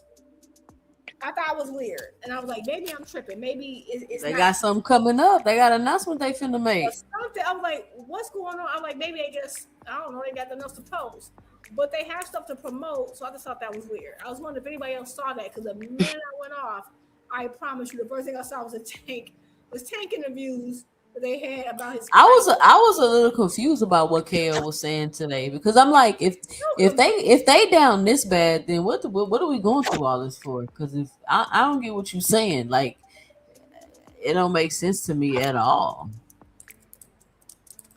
But we gonna get ready to wrap the show up. I forgot to remind y'all today that we was trying to hit 30 super chats, trying to get to break the record, but try to at least get to the goal of 20. We got to 8 super chats today. Shout out to everybody that super chatted. We're gonna go around and give everybody their final 2 cents. So you still have time to at least get us past halfway to the goal, which is 20 super chats before we end the show. If you're new here, make sure you punch that subscribe button. If you enjoy the ladies' night, women's only panel, fellas call in show, punch the subscribe button, punch the like button if you haven't already. Let me get a like check. I should be at 100 100 likes by now. I should be at 100 likes. J-Man96 says 2 cents. I'm confused too. I mean, I'm confused. Like, you talking about you need his alibi and all this other stuff. What are you talking about? What? Anyway, I don't know what's going on. But Sexy Kendra, we can start with you. What's your final 2 cents? What you got for the show?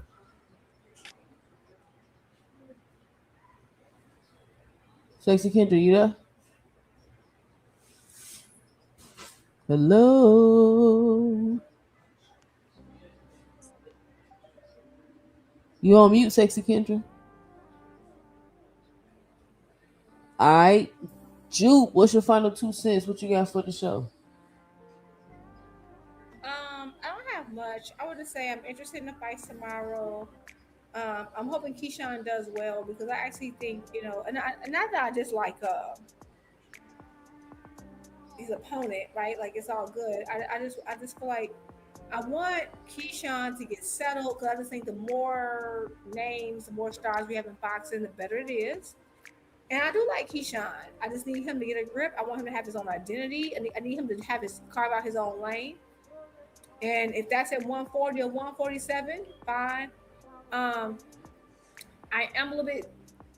concerned about his interest in this fight, because the one thing he said was like, "Oh, I didn't want this fight." And sometimes when you are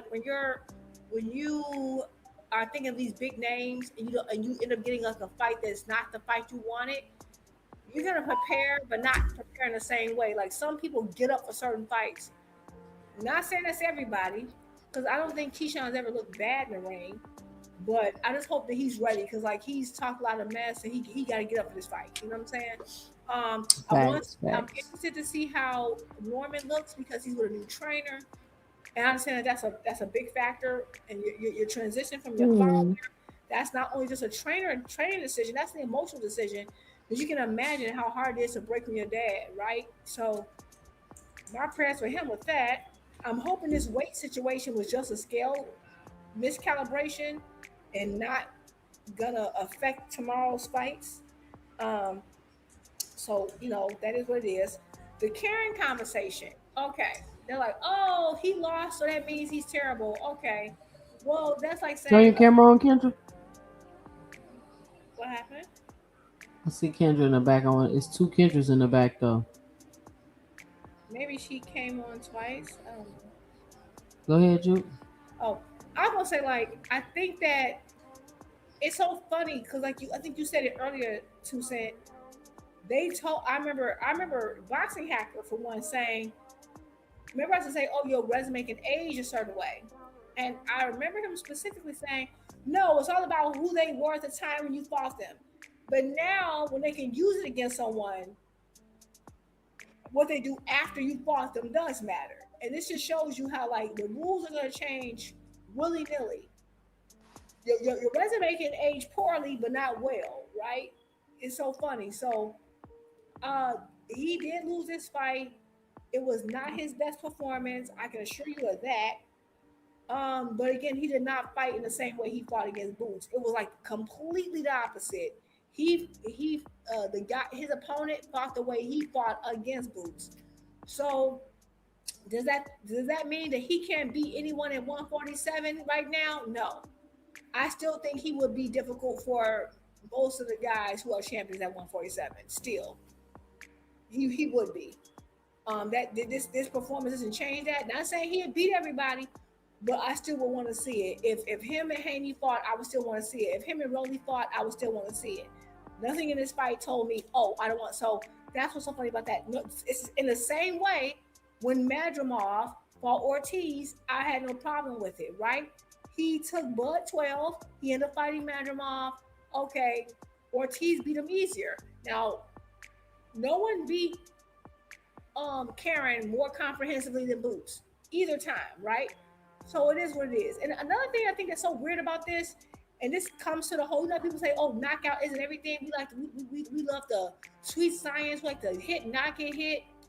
What's crazy about that stance is that when Boots fought Karen, he fought in that way. Like he stalked him when he did, but he won, right? He won.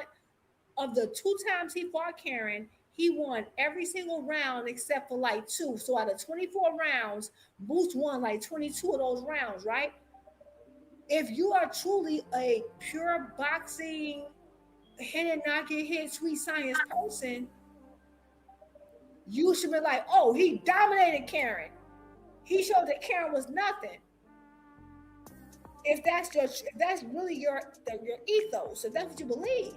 But because Boots did not come out, they say that Karen was a hard fight for him. But if Devin Haney would have did the same thing to Karen, it would be like an A+ performance.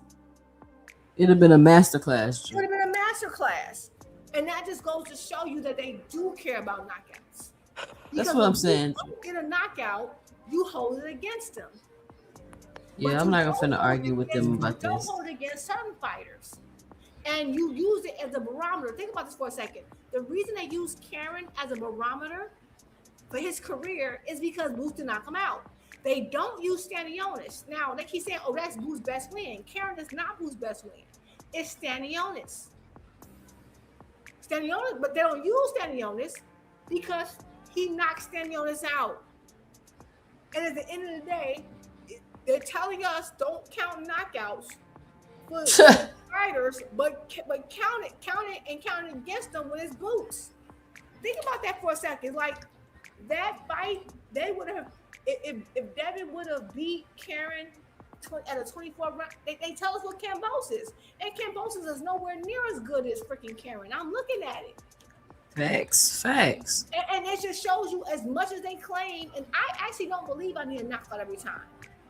But they have 2 sets of rules because you're telling me, oh, the reason why Boots, you told me that Boots didn't look good against Karen. He's not a knockout artist. Right, but think about this for a second.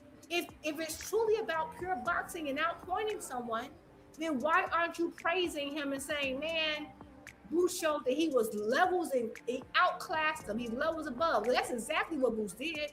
Boots outclassed Karen. They're not saying that. They're saying he didn't knock him out. They're using the knockout ratio that they don't use for their favorite. So in the end, they've proven that they don't care about this whole hit and not get hit thing, which they should, but they don't. Because him losing today shouldn't mean anything. He lost by decision. Boots beat him way easier. So I just wanted to show you how like that is so funny because the same type of performance that maybe certain fighters would get praised, Boots and Tank and certain would get like if this was Shakur, and I love Shakur, I would praise Shakur for it. They're gonna praise Shakur for it. They're gonna praise Devin for it. But if Tank do it and don't get the knockdown, up, you're trash. Yep. It's funny about that to me that they're exposing themselves without even realizing they're exposing themselves because he completely destroyed Karen. Like he showed he was levels above Karen, but it only counts when it's their guy. Anybody And else? you gotta knock him out. That's Don't knock crazy. nobody out. Shakur ain't got knock nobody out, and they don't. I agree, they don't. Then stop putting that on other people. Just because you got power don't mean you gotta use it all the time. So that's just what's so funny to me. But I'm excited for tomorrow's fights. I cannot wait to hear more about what he's gonna say about this tank stuff. 'Cause I'm thoroughly confused. And y'all have a good night. All right, all right, all right. Shout out Jupe. Shout out Zach in the super chat with the $10. He says all love. Shout out Zach with the super chat in. I think that makes 9. One more, and we get halfway to our goal for the night. Key, what's your final 2 cents? Close us out. What you got for the show? Can you hear me? Yes, I can hear you. Well, salute to Oh, the hold on. beautiful. Shout out Go for the ahead. $9 Cam J in the super chat. He says to the ladies on ladies night. Shout out Cam J. Salute to Cam. Make sure you guys like.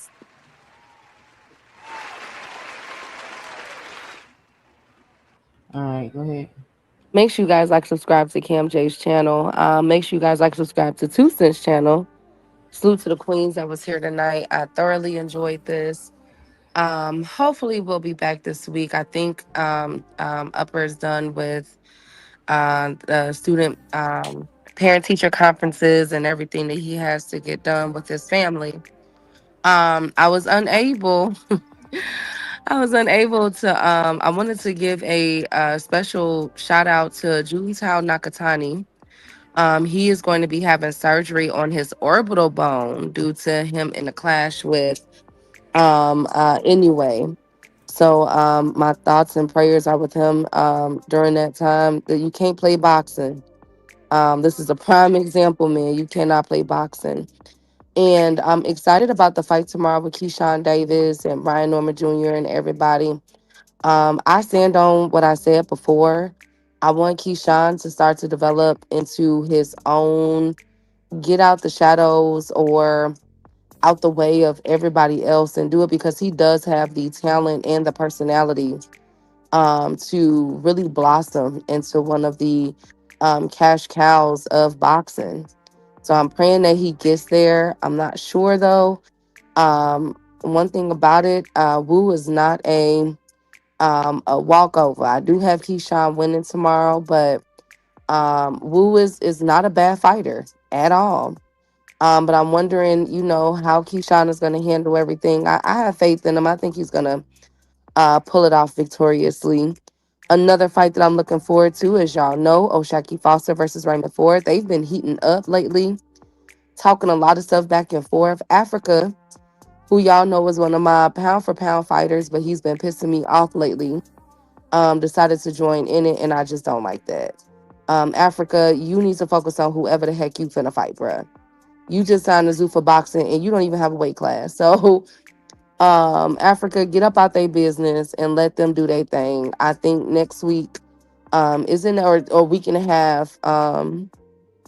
Oshaki Foster versus Raymond Ford on the 30th, if I'm not mistaken, is gonna be fireworks. That's a very good fight. And then I didn't get a chance to talk about Spence. because we were cooking so good tonight. But I am happy to see Spence back in the mix, doing interviews and everything. I'm very curious to see how he's gonna look with Tim Zoo. I think this is a very good fight, a good comeback touch fight, and everything.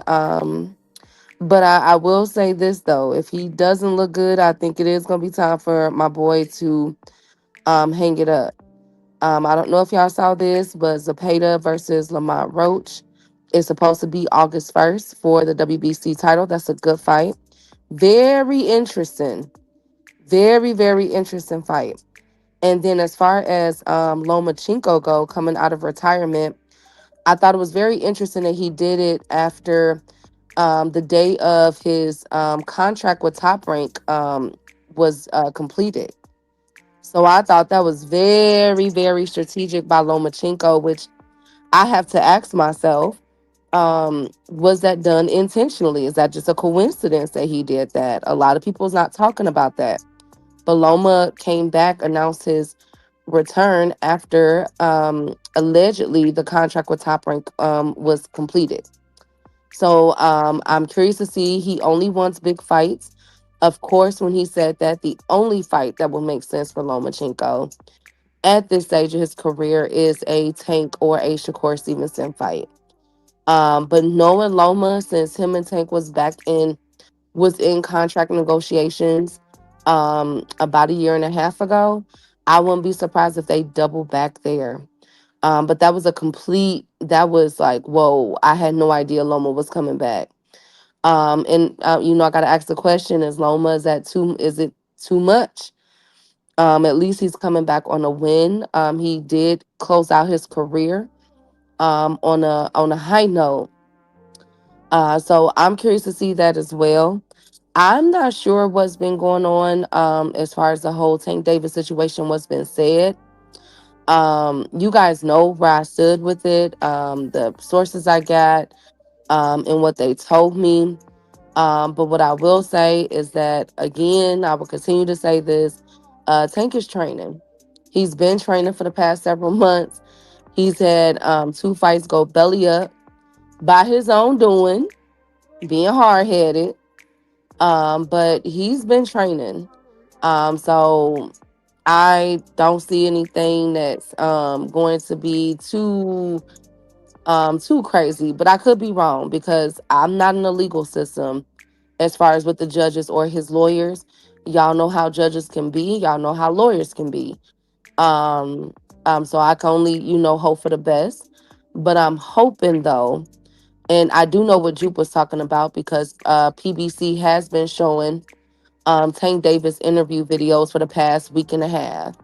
So something is brewing. Something will be announced. I wouldn't be surprised if it's right before the Earl Spence and Tim Zoo, but or something else. I'm not sure.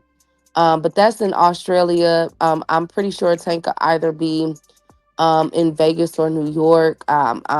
Can't wait to see his return, and I'm praying that his head is on straight. So that's all I got. um, Again, salute to the queens that was here, from Sexy Kendra to Jupe, to 2 Cents. Um, God bless y'all. I missed y'all so much. I'm hoping that we be back again next week. And as always, I'm out. Shout out to Key with the T.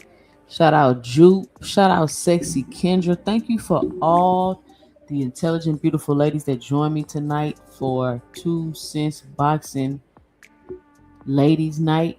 Only women's panel boxing talk. We covered the fight. I want to show this real quick with Keyshawn that I thought was interesting. Rolly versus Shakur. Shakur versus Conor Bennett. Shakur versus Keyshawn Davis. Oh shit! It's gonna be a draw. It's a draw. Yo, they want us to fight so bad. Like they. Damn, I want to get everybody. What y'all think about that? Boy say it's gonna be a draw. Shakur, he wasn't even thinking about who the opponent was or nothing. He just was Shakur. He about to say Shakur for his own name. Shakur, ha ha ha ha ha! You almost got me.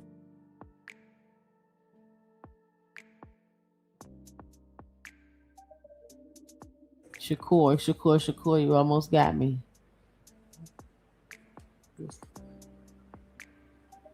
So, listen. Again, I don't know what's going on with this Keyshawn situation. I'm excited for the fight tomorrow.